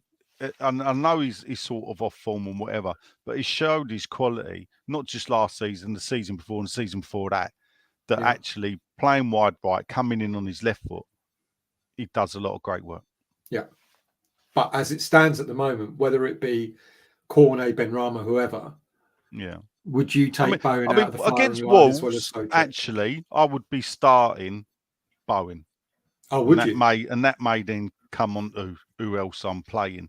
So, yes, I would. I would be starting Bowen. Yeah. Attacking left, and then you can switch Cornet and Benrahma around, but attacking left, I won't lie to you. Fornals is one of my favourite players, and I feel really sorry for him. Yeah. Because Fornals has become the latest utility man for David Moyes, who will play. If Moyes says to him playing goal, he'll go, "I'll give it a shot." Yeah. You know, because he's that sort of player. Now, I remember talking about Fornals when we bought him, number 10, central attacking midfielder. I don't think I've seen him play central attacking midfield since Moyes has been here. He's played everything but left wing back, left-sided, right-sided, deeper, etc., etc. And again, it's not because Fornals is. I know a lot of people think Fornals is an awful player, and I don't get that. I think he's being played out of position again. When you have either Cornet or Benrahma, isn't this why Moyes has gone out and bought a squad to play the players, so not to keep filling roles? You know, while I don't have a decent left-sided attacker, so I play Fornals. But now I've got him, I'm still playing Fornals. Isn't that why he bought the squad, so he can actually play players in their more suited roles? Well, yeah. I mean, the idea of buying players was to improve the starting 11. His words. Yeah. Now, the only way to improve the starting 11, Dave, then is to pick the people. Is to play them. There was a comment earlier on that Moyes ain't playing these players because he didn't buy them. Yeah, I'm not. You know, look. From my understanding, Rob Newman had heavy involvement in a lot of what's gone on. In fact, I would go all but one player, and I'll elaborate on that. So the thing about Moyes and Newman, people may or may not know, is they actually played together at Bristol City years ago. So there's a long-term friendship here. So the reason why, you know, he gave up his cushy job at Man City, I think, was to come and work with Moyes at West Ham. So there is that understanding. So the only player I would have my doubts about is actually Paquetá. In what respect? In what respect is that the agent that did the deal was Barry Silkman, and Barry Silkman is David Sullivan's agent of choice. So do you think Paquetá was hoisted on? I don't. You know, it could be that Sullivan's gone, we can get Paquetá. What do you think, Dave? And perhaps Dave's gone, I'll have him. Mm-hmm. Yeah. So the fact that Barry Silkman was used leads me to cast doubt that it was perhaps a scouting or a choice of Newman's doing. Okay. Yeah. Do you think I remember that we were going after Onana quite a lot. Yeah. And we didn't get him, and then we went after. He's not set the world alight at Everton, has he? No, he hasn't. And then we went after. I'm going to call him Vorden. I can't remember his name. The Belgian guy. Someone mentioned Vanacker, isn't it? Vanacken. Yeah. Yeah. And we didn't get him either. Do you think had we have gotten Onana or Vanacken, would we have gotten Paquetá? Would Moyes have gotten what he would have said? I don't need him. Well, the money wouldn't have been there. Well, that's true. Yeah, well, I don't know actually, because Vanacken would have only cost 12 million or so. But then, Onana would have cost 30 odd million. But you know, at the end of the day, we maxed out our credit card. Yeah. So left side, you know, another area. I think maybe this is play again. I'd probably one last start with Fornals. So you're almost going Bowen, Fornals. You're almost suggesting what Moyes. See, this is getting into Moyes' head now, isn't it? It is, but then without doubt, perhaps the difference between me and Moyes is I would be loyal to him. I would give him another go, but believe me, on 60 minutes, I wouldn't be bringing one player on. I'd be bringing 3 on. Yeah. So I would. I mean, I don't want to jump the gun. I would be playing Antonio. I would be starting Antonio up front. Yeah, but you know, if it's 0-0 or worse, well, if we're losing at half time and we've not created anything, I'd be bringing 3 on at half time. To like he did in Europa Conference. And this is the thing. As much as, you know, the funny thing is Moyes weren't really a fan of 5 substitute. Well, he said he was. Sometimes we struggle to use 2. You know, and this is the thing. What he said was, and what he actually did was 2 different things with substitutions. And it's like where you've got the ability to change your team and to actually change the way it plays, he doesn't do that. Yeah. And I'm not, you know, I'm a Moyes in all day long. Don't want to see him sacked. Even if I'm happy to sit there, if he finishes 16th, yeah, I would still wait and see how he starts the next season. I think you're allowed 1 season. After he's done what he's done, he is allowed 1 season of a fallback and a re-evaluation of what we're doing. But he better do well in the Cups. Victor says, didn't Moyes say the squad was stale? You just said that yourself before we bought the players. But he's still playing the same stale players, a manager that's digging his own grave. I mean, the thing is, how many games are we into the league season? Is it 9? Is it 7? Only 7. So it's only 7. And this is the thing. It's it's getting intense now. And this is how I'll see it now, is that I think he's got until the World Cup. And the World Cup, the way it's being geared up for now, is it sets it up. And I think a lot of clubs, they will hold out until the end of November. I think so as well. Because they can sack a manager. He can come into the club, meet the players that are not on World Cup duty.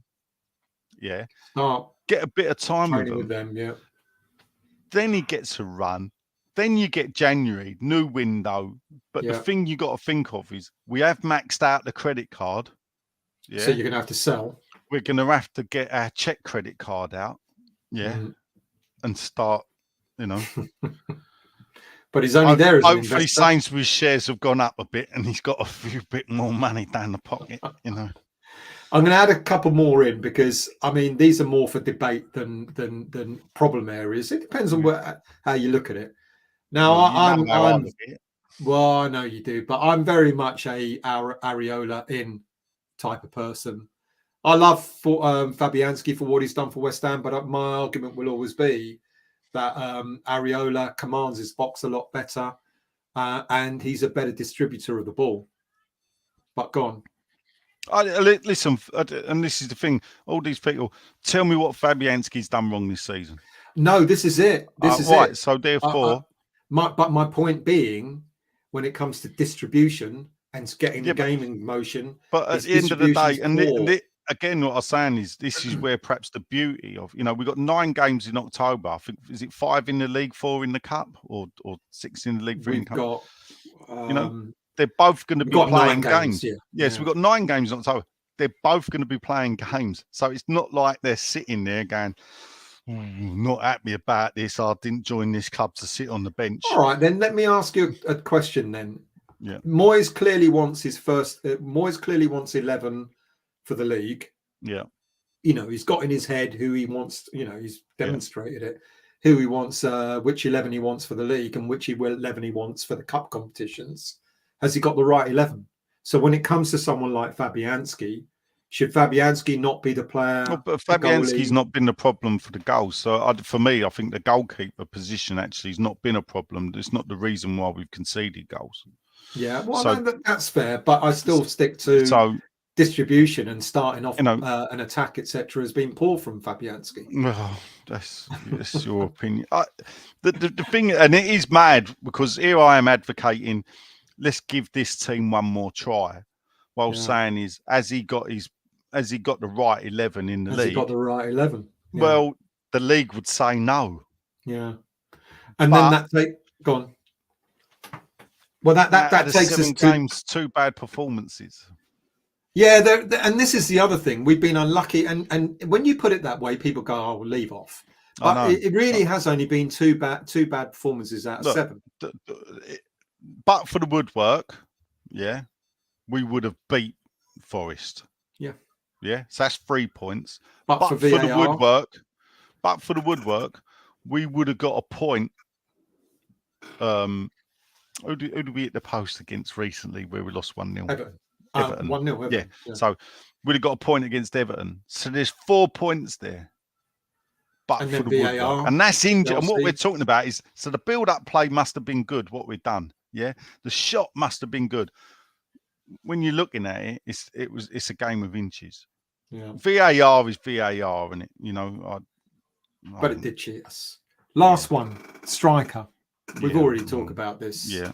You know, Antonio for me to start the game, but if it's not working, then I don't know. See, there's a bit of me that thinks for 10 minutes, I'll perhaps, which would be different, for 10 minutes, why not Scamacca and Antonio?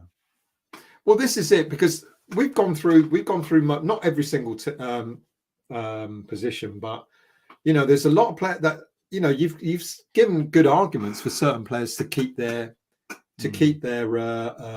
starting positions. Like you've said, I'll give Bode another chance. I'll give Fornals another chance. I'll give Antonio another chance. You know, if we want to extend it, Fabianski, etc. You know, so these are the players that a lot of fans are going, this is what we need changing. But there is an argument, isn't there, to given that one. Is that what Moyes is doing? But when does the let's give them one more opportunity stop? You know, when does it happen? Let's say on Saturday we play.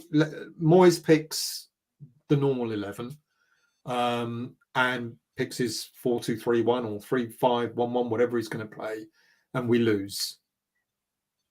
I mean, you know, the fan base is going to be, as you said it as well. The fan base, you know, if he plays the same, it's a gamble, isn't it? It's a fucking massive. It's a gamble because because if he loses by making the changes, there'll be a lot of people upset. But then again, it's like, well, you know, he's made the changes. If you've been calling for changes to be made and we still lose, it shows, you know, I don't know, that may be worse. It may show that there's a deeper rooted problem at the club. Yeah. If you don't make changes, if he plays the same 11, if you don't change it during the game while we're losing, then, you know, he's I don't know, he's sort of invited it on himself, isn't it? I don't like to say that, you know, because I'll be sitting there. What it does is it makes people like me that defend him to the hilt, it makes it harder for us to do that. Yeah. Because at some point, I'm not going to defend him. I'll defend him for logical reasons, not for illogical reasons. And the more you lose, and the more he doesn't do anything in a different way, because if you're losing constantly and you keep playing the same things, there's a problem there. You got to change it. If you don't do it, then I can't logically defend the man. Yeah. Then I become illogical. And I've only ever been illogical about one manager, believe me. Victor asks, any truth about meeting with Souček and Moyes? I don't know. I'm sure he'll speak to every player that has come back, you know, wouldn't he meet with? But why would he not meet with a player? And this is the thing. Why is it such a big thing? He's the manager of the football club. Souček's a player. Yeah, so he's going to have conversations. But I think what we said earlier, Victor, is that he's probably had that conversation, but not so much. I mean, my theory is not so much to say to the player, you know, look, I think you're going to be dropped this weekend, or I'm going to drop you. I think he's having the conversation to him to say, look, this is what I want you to do. Prove to me that you're still worthy of being in the team. Yeah. I've come up with my 11, and you know, it's very different. I mean, you can, I said earlier on, you can change Cornet and Ben Rama around. But there's other players that we haven't talked about. There's, for example, Paquetá, who a lot of people say, you know, and I remember when I did a review on him before we signed him, you know, what happened to him at Milan and what happened to him at Lyon, where he played a 4-2-3-1 at Milan and was non-existent, and then went to Lyon and the manager changed it round for him, and actually kind of alluded that he built the team around him and played him in a 3 in the middle.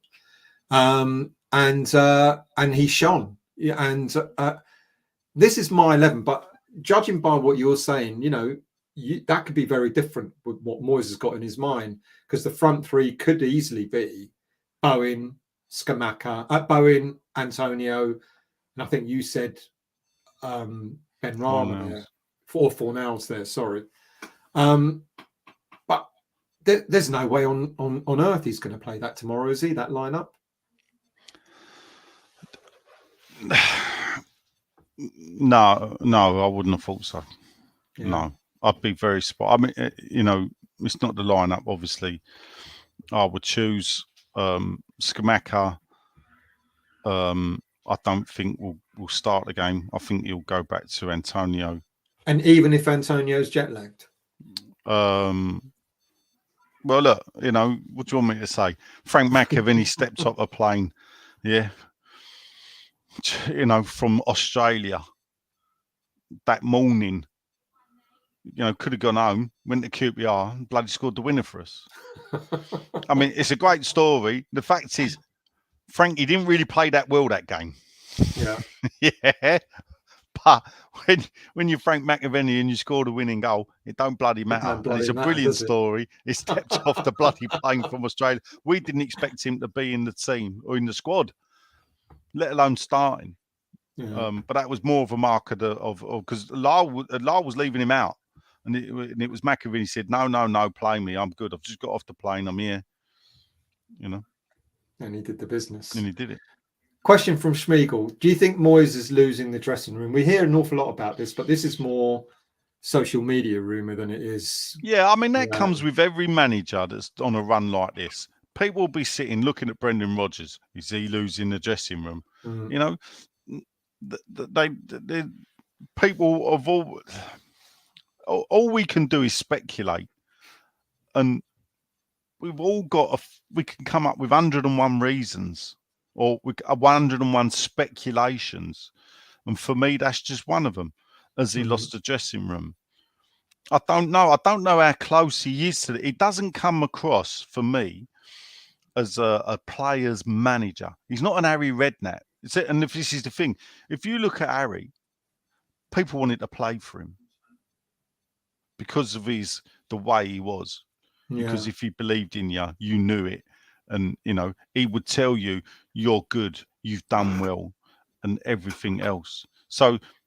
It's funny, and if people want to go listen to his interview with Joe Cole, he alludes to the thing as well, where Ron Greenwood would never say, "You done well." He's never said it to Bobby Moore. Harry tells a great story about Bobby Moore in America. They were both out in America, and after the game, Harry went to him, "Blimey, Bob, you was outstanding." And Bobby Moore went to him, he said, Ron Greenwood never ever said that to me." and you think, and what Harry says is, even Bobby Moore, even though he knew how good he was, you want to hear it from your manager. And I don't know if Moyes is that type of manager. Well, he certainly isn't with Ben Rama, is he? And this is and then this then comes to, is he losing the dressing room? But it's possible. Did he really have it? He's more of a schoolmaster type manager. Yeah. You know, I don't. And does he care by that? It's my rules or this is what this is in. This is it. I don't know, because you want the players to buy into what you're trying to do. And how many ex David Moyes players come out in the media and go, "I really loved playing underneath him." No, because you can form a queue for players that played for Harry, not just at West Ham, at Portsmouth. Everywhere. Even at Tottenham, the players that will go, "I loved playing for Harry because he just let me do." How many ex-pros, bearing in mind how many games Moyes has managed, come out and go, "I thought David Moyes was wonderful." That's so true. Not many at all. Not many at all. So what about tomorrow then? We talked about the team. We've talked about, the issues with Moyes, etc. How do you see tomorrow going? Wolves don't score a lot. Wolves don't concede a lot. But West Ham don't score a lot. West Ham seem to have an habit of conceding, but not many. And they've just signed, what's his name, Diego Costa. But he's not really got a lot of goals recently. He's not really had a lot of match time either. He'll fucking score against us though, won't so the thing is, Wolves have got Adama Traore back, have they not? Oh, now this is a long player that I've sort of said, I still think we should have signed him. No, and I'll tell you why. Because I still think if you're going to play like Antonio, I think you need 3 or 4 strikers at a football club. Well, that I agree with. Yeah. And therefore, if you're going down the Antonio route, you want a straight replacement for him. Well, there's your man.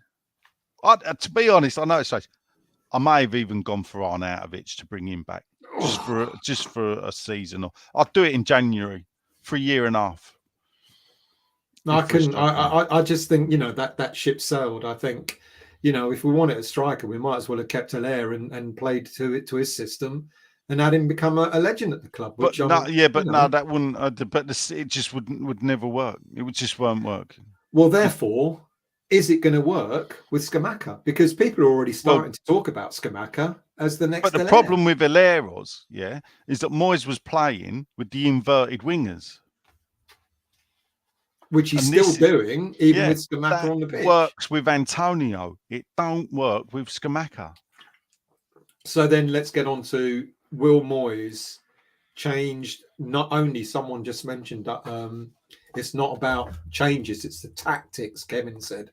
Is he going to change his tactics. You know, and I think that's almost like probably a bigger question than it is about team selection. You know, you can, because I think we've got players in our squad. I think we've got the likes of Bowen. If you change tactics, I still think about the game last season. Tactics, and this is the thing. I think defensively we're not far off of it. It's the front. I don't know about the front three. It's hard to think. It centres around again the striker. You know, but the weird thing is I keep going on about Cornet and whatever, and of course I'm ignoring Paquetá, but perhaps it would work better with Scamacca, Cornet, Benrahma out wide, Scamacca as the focal point, Paquetá sort of the old Martin Peters role, midfield, but ghosting in late. Yeah. And can coming do a lot in, of damage in that way. He could be coming in late. What about this question about Warburton? What do we make of Warburton signing? I mean, another one that apparently a lot of people say has been hoisted on Moyes. You know, I think he's there with a crumpet.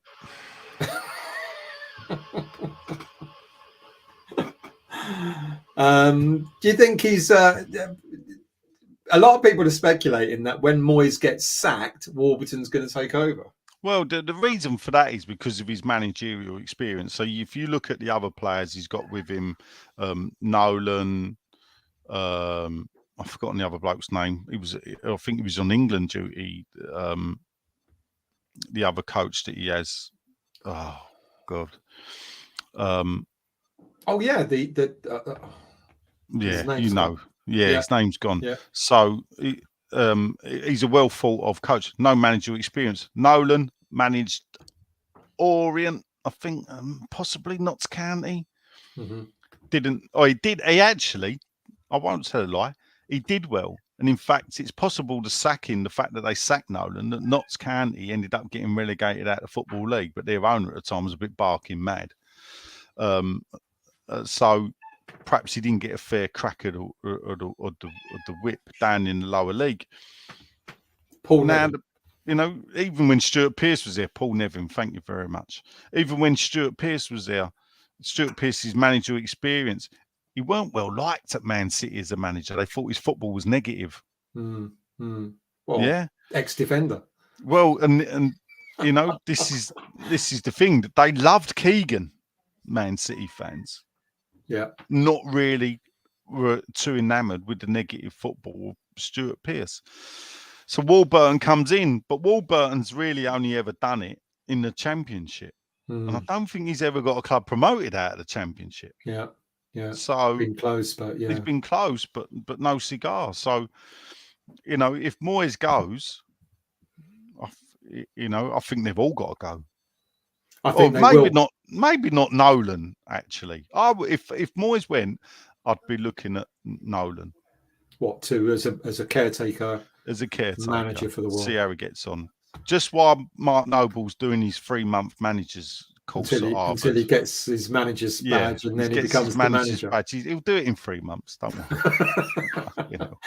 James asked, did anyone hear about Stuart Pearce talking about Moyes? That's a great tactician. So all this stuff about, you know, everyone saying, oh, Moyes, Pearce left because he wasn't happy, and I mean, he wouldn't come out with things like that. I don't look. I think a couple of weeks after Pearce left, when Moyes was doing his 1-match ban in Europe. Sitting in front of him was Stuart Pearce. Stuart Pearce, exactly, in the box. You know, so that's. But while that old Pearce left, because like I think is rubbish, I may say master tactician David Moyes. That's fine. If he's a master tactician, Dave, put your medals on the table. Show me what you won. Yeah? Because at the end of the day, a master tactician, rightly or wrongly, wins trophies. Jose Mourinho, like him or loathe him, wins trophies. Yeah. Yeah? Walked into Man United, won trophies. It might have all gone south. In fact, the funniest thing is, and we've got to laugh at it, the only club I think he managed in this country never won a trophy. So, no, but you know, Inter Milan won trophies. Real Madrid Even Roma won trophies. Roma, he's yeah, took that trophy seriously and won it. So he's won the UEFA Cup. He's won the Champions League. He's won the Conference. He's won yeah, all the European Cups available yeah. for him to win. So Well, let's get that's a master and people slag Mourinho off, but obviously, so for Stuart Pearce to come out and go, David Moyes, master tactician, not having it in a million years.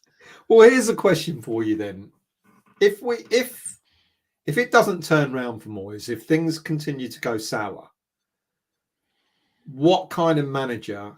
Because we're going to get someone fucking completely different, because you know that's going to happen. What kind of manager, or even who, would you have at West Ham? Oh, look, there's two ways of looking at it. It is the big thing now is to get like a progressive young manager in that's done coaching badge that may not have been a big name footballer to come in and do something. And then you've got the Golden Sullivan, perhaps more Sullivan than Gold, mantra, or Brady and Sullivan, mantra of tried and tested. Mm-hmm. Yeah. So if we look at their appointments quickly, because I can do it off the top of my head. So the first appointment was Grant, tried and tested. No, you laugh though, but it took Portsmouth to a cup final. It took Chelsea to a cup final. Of course, what we all can laugh at was it lost them. But anyway, it got them to cup finals. Yeah. Then you had Allardyce, tried and tested, been around the block. Never won anything. No cups, no nothing. Bilic was fourth choice. They you know, thankfully they sort of like to get rid of Allardyce, but then couldn't get in who they wanted. So Bilic was fourth choice, and I think was brought back. Let's get it right. He did do exceptionally well with Croatia as an international manager. Not really that great as a club manager, but Yeah, you know, we'll be forever grateful for that last season at Upton Park, 15-16, and everything else. Then you bring in Moyes, tried and tested. After Moyes, Pellegrini, tried and tested. mm-hmm. They don't go for the young progressive managers that a lot of clubs are turning to. So I've got no faith in the ability of them to replace Moyes with anything but tried and tested. Pochettino to West Ham.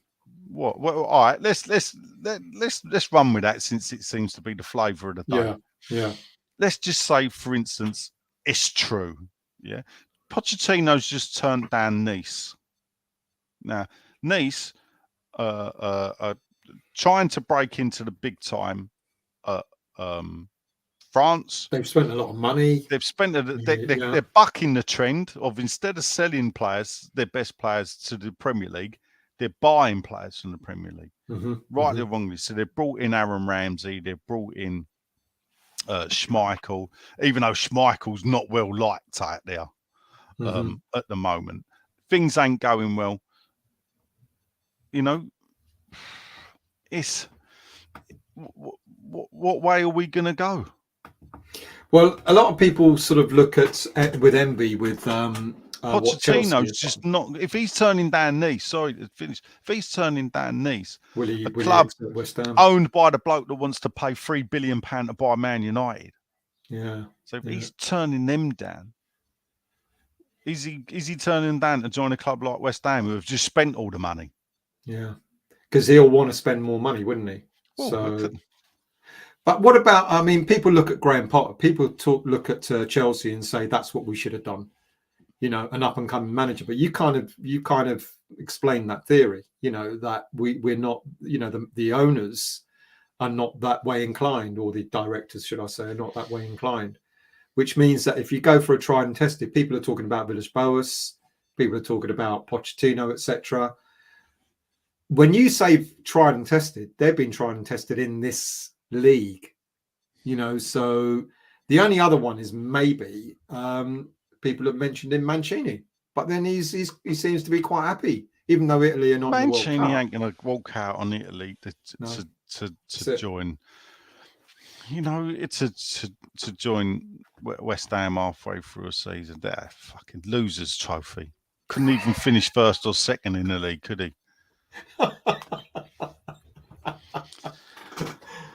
So then that's the thing, though, isn't it? You know, do you know outside goes, punt, right? Outside punt. Go on. You got more chance of getting Thomas Tuchel than you have of getting Pochettino. You think so? Not really. I think you got more chance. When I'm saying to Pochettino. Oh right. Yeah. Okay. I think Tuchel's going to go back. Bayern Munich are having their worst season in 25 years. If that continues with Tuchel. They tried to get Tuchel when he was at Dortmund. Right. Yeah. So if that continues, then the fact that Tuchel's unemployed, I'd be putting money on Tuchel to be the next manager of Bayern Munich. And the funny thing is, if Bayern Munich did sack their manager, Nagelsmann, now there's a manager. I mean, the bloke's only 36. He's managed Hoffenheim and Leipzig, done really well in German football with them, two underrated teams. Yeah. Victor said Nagelsmann won't leave Munich. No, but he might have to. The worst start in 25 years. They are not going to like that. I think they're sitting 4th or 5th in the Bundesliga at the moment.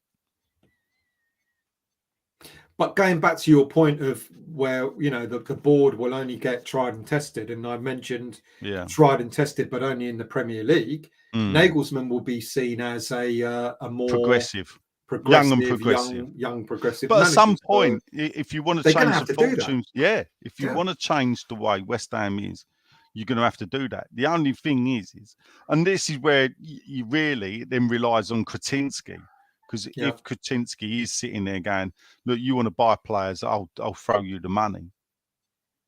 What if Kretinsky turns around and says, "I'll keep supplying the money to get the players in," but there'll come a point where he'll say, "But only if we change the manager." I've seen it. Yeah, that's quite a good one. I like it. No, it was the one above it. Oh, the one above it. Yeah, that's what I made me more chance of getting Thomas the tank engine. I mean, what if Kretinsky turns around at one point and says, "I'm not," and I know it's a collective thing, you know, they all vote on what happens with the manager and so on and so forth. What if Kretinsky turns around and says, "I'm not going to continue investing whilst Moyes is there"? Because can that happen? Well, look, any investor in the club can at any point withhold their investment. Mm-hmm. You know, because there's no legal standing where he has to keep putting money into the club. The thing is, at the end of the day, UEFA are starting to look. You know, we're already on this watch list. Remember, for FFP. You know, and this is what I say: we can't keep spending £150 million unless you're constantly in Europe.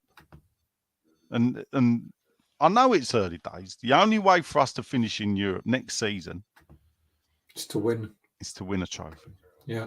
And let's face it, I'm pretty sure people can shoot me down. West Ham, I don't think have ever played in Europe 3 years running. I think I'll make you right. Yeah. Yeah. So I don't think we've ever. 64-65, we won the cup. 65-66, we got to the semi-finals. Nothing. 75-76, nothing. So we got to the final but lost it, so we didn't play again. We then went in 80-81, obviously got quarterfinals, so nothing following. No European football now till 99-2000 after winning the Intertoto Cup. Nothing. We had 2 years in the UEFA Cup getting knocked out by Astra Jersey, which did, but you know, that was through FIFA Fair Play League first. Let's get this right. So we didn't even get through bloody passing. Allardyce's last game against Everton, where it was either us or Everton, who would win go into the fair play as winners of the fair play UEFA Fair Play League, that had the least amount of tackles you have ever seen in one game, because neither side wanted a yellow card. A yellow card. You know, it was his. I'm pretty sure it was his last home game of the season. You know, and I think Everton did get one yellow card, and we did, which then made us get well, through. it didn't make us, because I think even if it had been no yellow cards each, we still would have gone through. But what we didn't, we wanted to make sure we didn't get 2 or 3 yellow cards. So, you know, that. So we've never finished. So can you imagine if Moyes did that? Through all this negativity, I know. If Moyes got us into Europe 3 years running, this never is the been thing. done at the club. I know it sounds a little bit far fetched at the moment, but I've got a feeling we will win a cup this season. But it's what we just talked about. If you remember, we talked about what does the season hold for us, and where would we like to be, or what would we be happy with by the end of the season. And I think you said, well, you know, if we win a cup and we finish mid-table, take it, you know. And I agreed with that. And a lot of people agreed. A lot of people didn't agree with that. But I know it sounds far-fetched because we've played so poorly so far this season. But I've got a feeling it's that's still how early we'll get days into this Europe. season. Yeah.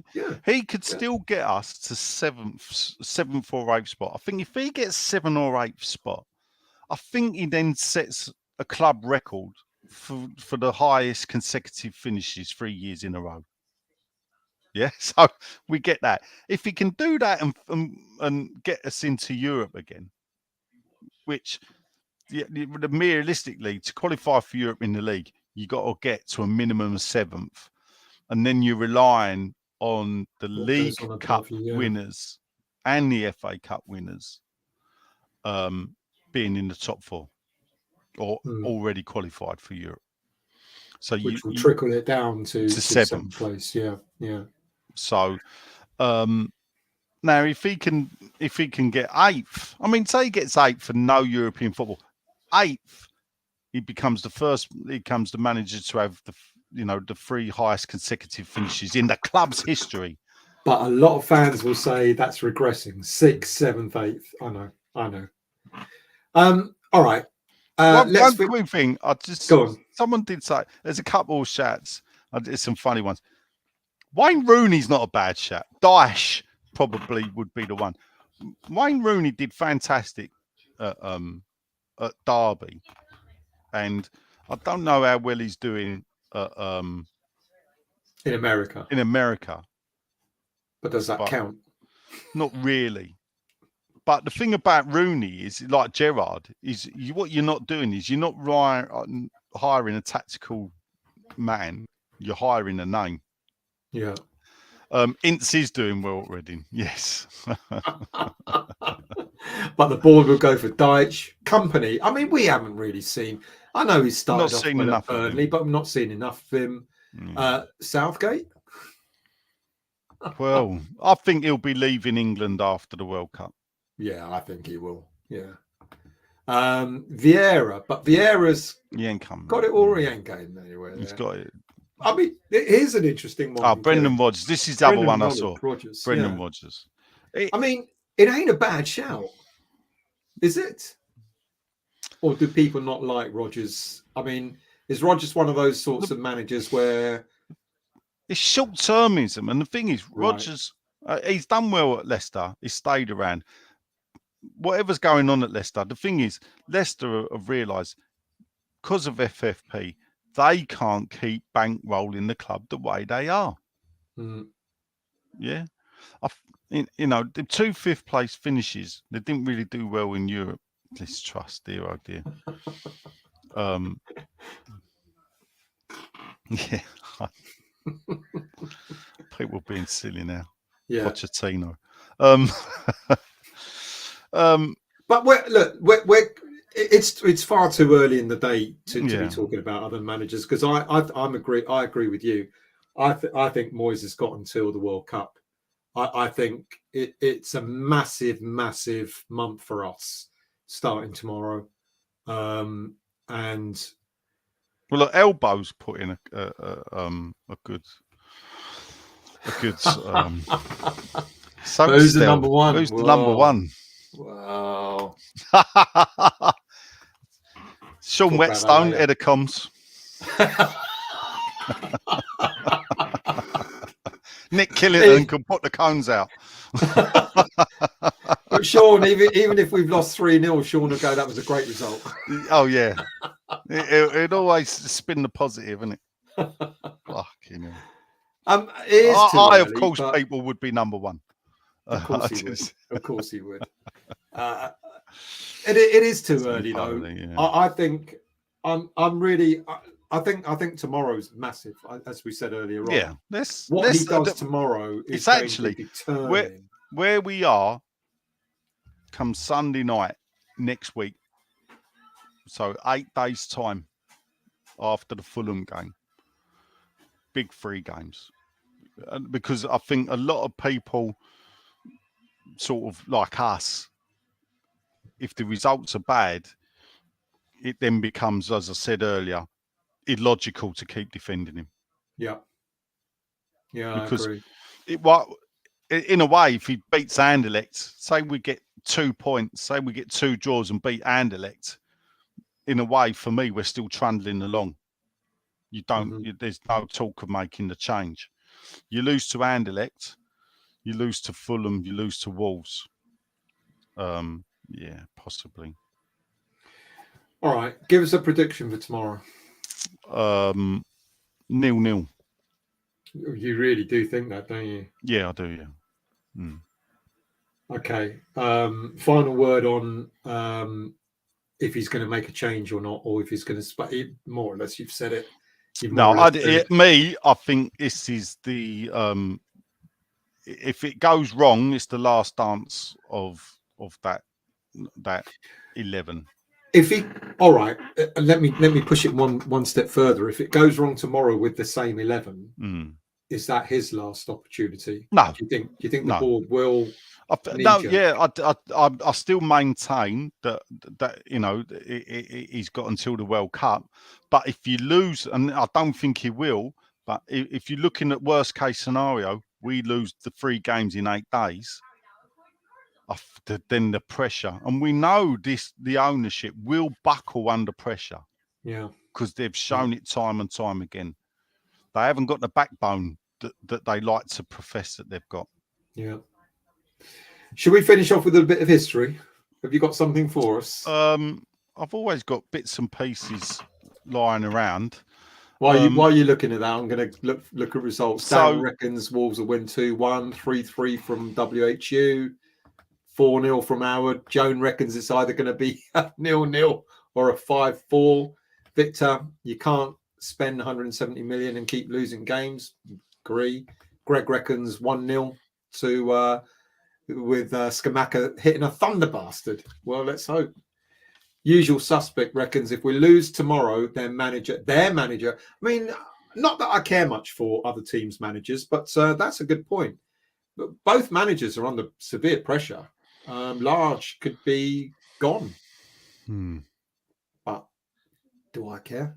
I don't know. Chris, 3-0.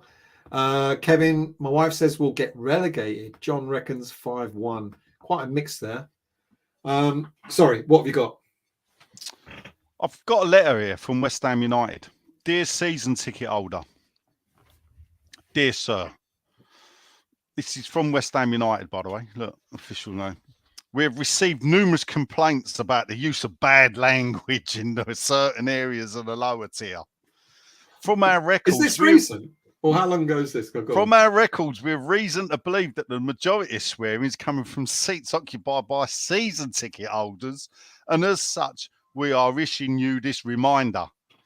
We all understand the odd swear word slipping out and recognise your right to criticise the team, but non-stop torrents of abuse are totally unacceptable. We are quite often given the explanation that such language is used in society generally, but whilst that may be the case, We are responsible for what goes on within Upton Park, and we will not be prepared to accept Oh, so this it's an old type letter, Upton of Park. behaviour. Yes. Here we go.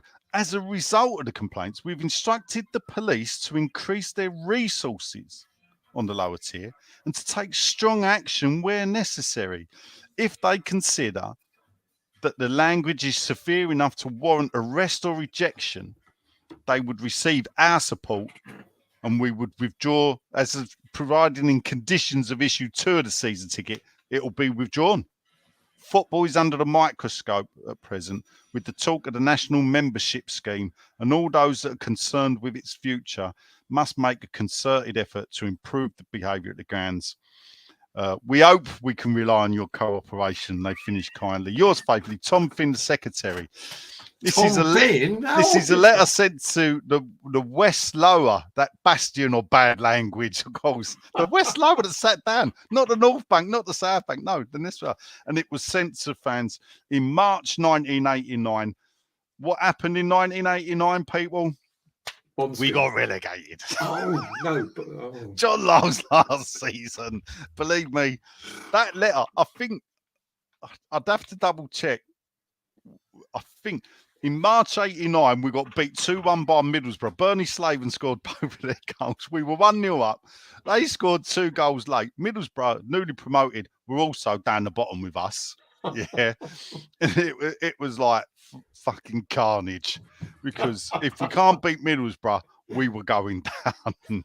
So I don't know if it was after that game or whether it's before that game and then it turned all... And West Ham's response, we are West Ham. So fuck off. Yeah. And Anthos, flip me, imagine paying that much for the dross we watch and having to keep our mouths shut. Yeah. So Darren wants to know, is Tom related to Huckleberry? Huckleberry. Yeah, no. Or Steve.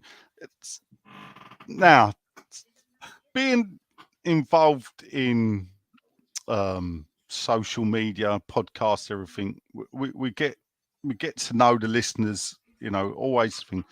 So in the post today, I received this today. I got sent by a listener and a reader of 6'2", the Colonel, we call him on More Than Just Podcasts, Mr. Paul Sanders.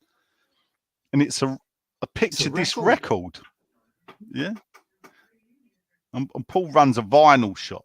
Pop-up there's shop, a whole load of different West Ham, load of different players on there. So we've got Ricky Villa, Phil Parks, Gordon McQueen, Dave Watson of Man City, looks like Paul Renier Leeds, Peter Whiff of Newcastle, Bob Latchford of Everton, Viv Anderson of Forest, Ozzy Ardiles of Spurs, John Hollins in the QPR away kit for some strange reason, and Stevie Perryman Spurs. And the song is called The Hand of Peace. Now, this is the strange thing about it. I think it's a bit of a reggae song. Yeah, it's from 1979.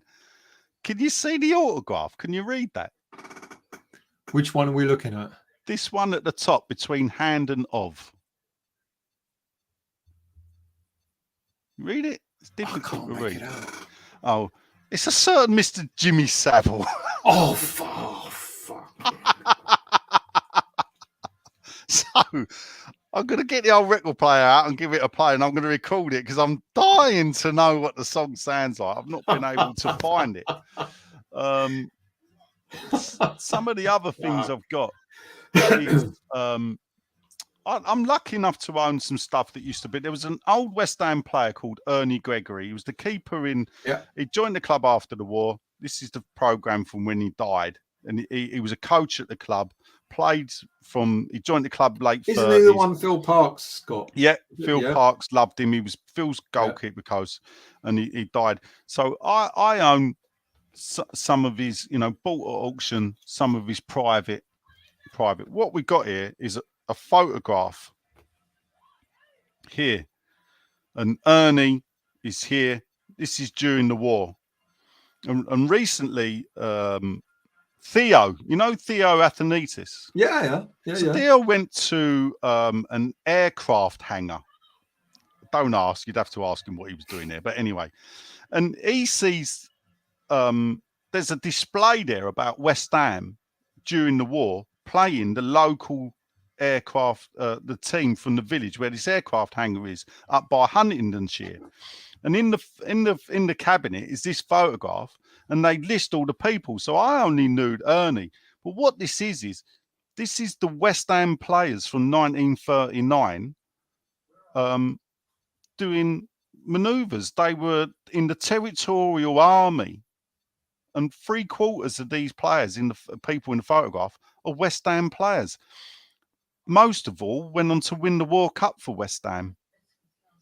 And this was in Ernie's own personal stuff. And then lastly, something many people, West Ham was owned continuously for 106 years. Mm-hmm. So when the Icelandics bought the club, it was the first time West Ham was sold. So what I've got here is the offer for West Ham United by the Icelandics. Where'd you get this fucking stuff from?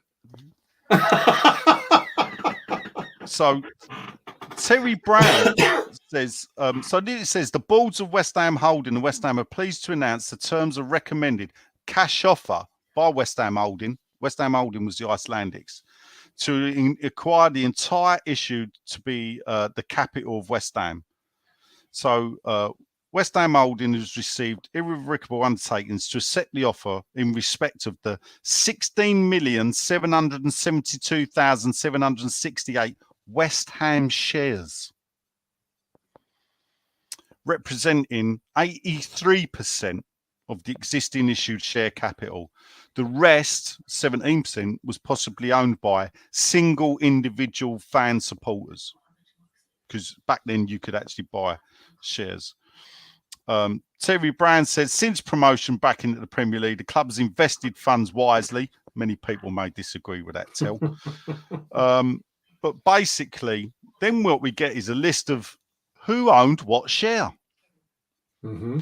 The biggest single shareholder, 4,482,720 shares, was called HSDL Nominees Limited. And this is a strange thing. So I did research these. And this was a pension fund by, I think it was Halifax Bank. And basically, it's possible that that was the payoff for the bond scheme.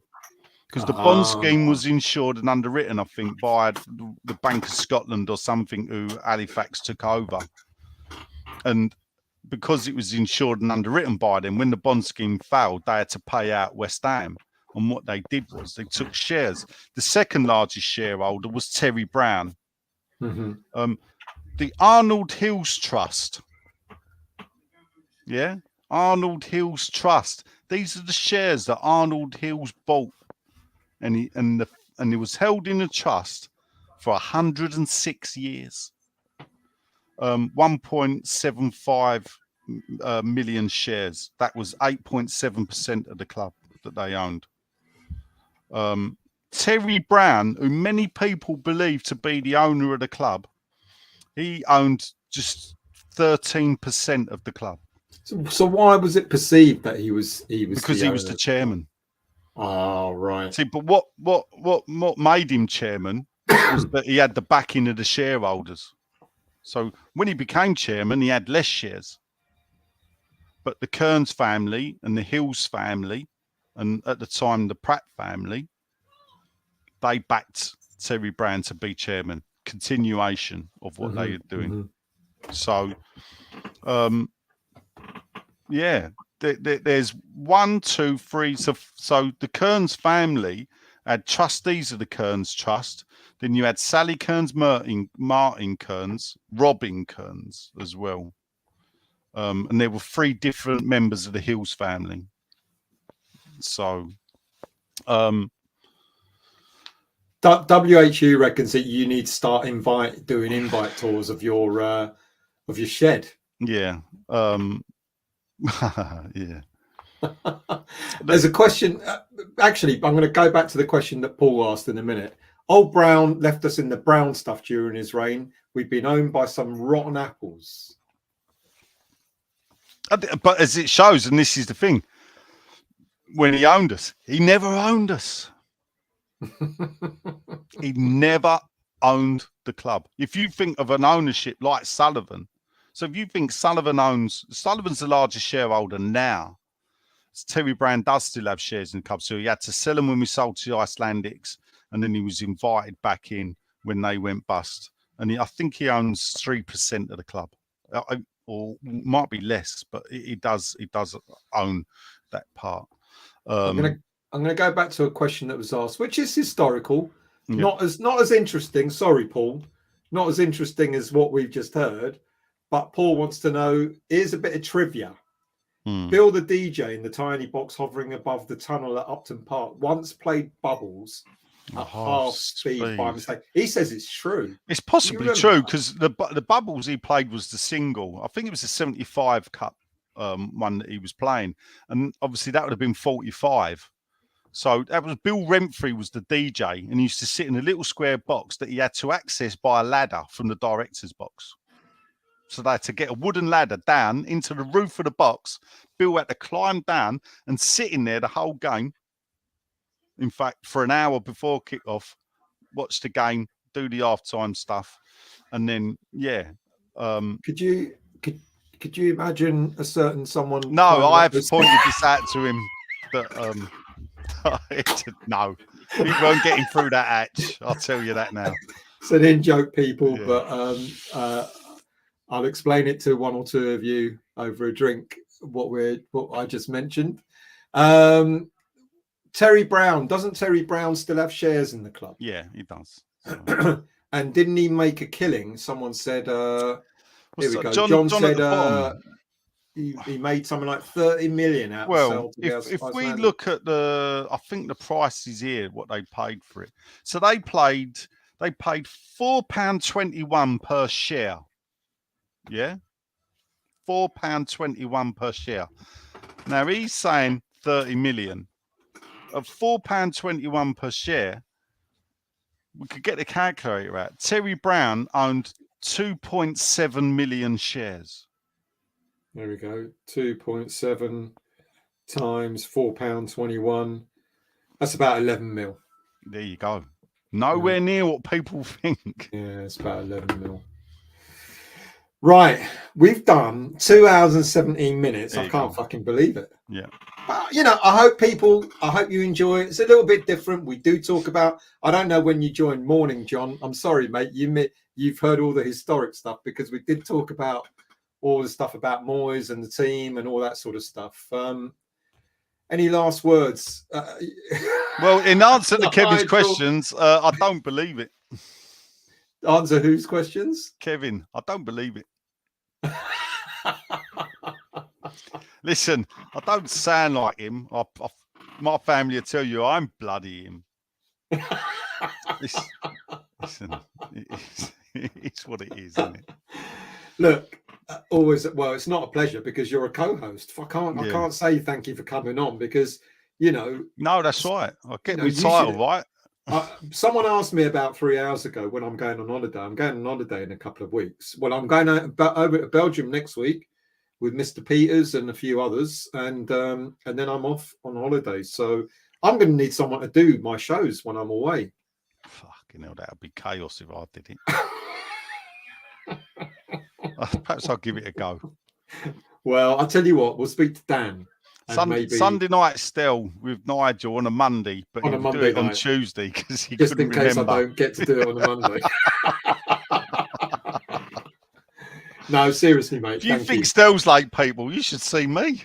There you go. There you fucking go. There you go. Darren, look, loved hearing about the history. I think it's great. We should be doing we should be doing a history show, but that's another matter. I've spoken to him already about it. People, by the way, if you have yet to do so, you have got to become members of, let's get rid of that comment for a second so you can see that, 6foot2.co.uk. It's free membership on the website. Seriously, I'm actually not joking. It actually really is a good website. Don't lie. It fucking really you is. fucking because wouldn't. You write more than me now. I'm writing. I've become a writer. I'm a writer, not a lover, or whatever they call it. No, I'm a fighter, not a lover. Yeah. That's it. 6foot2.co.uk has got some fantastic stuff. Look, you seriously can get all your West Ham information in one area. We not only write our own stories on there and sort of breaking news and all that sort of stuff. And yes, Sean Whetstone does write for us, but at least he writes for us. At least he's our bitch and no one else's. So he does write for us. Advert free.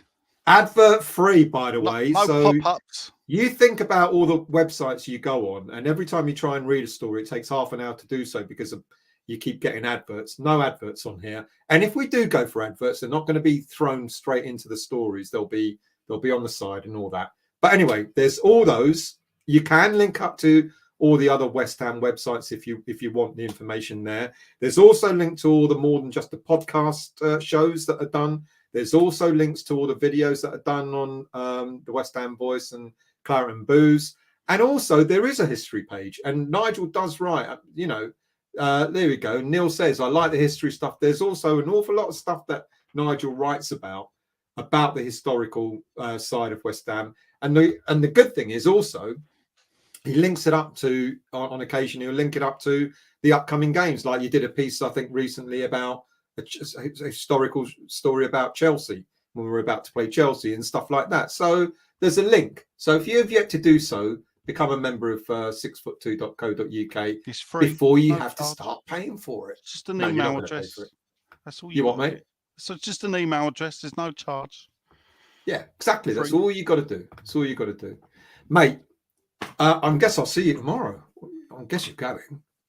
Yeah. Well, I'll be getting the bus from Plaistow. Right. Well, I'm sure we can. Not far to go. I might pop in after the game. I was in the Grove last night, so. Oh yeah. Okay. Well, I got a message from the supporters club. It sounded actually almost enticing. Desperate. Oh, sorry. Did I say that out loud? Yeah, you did.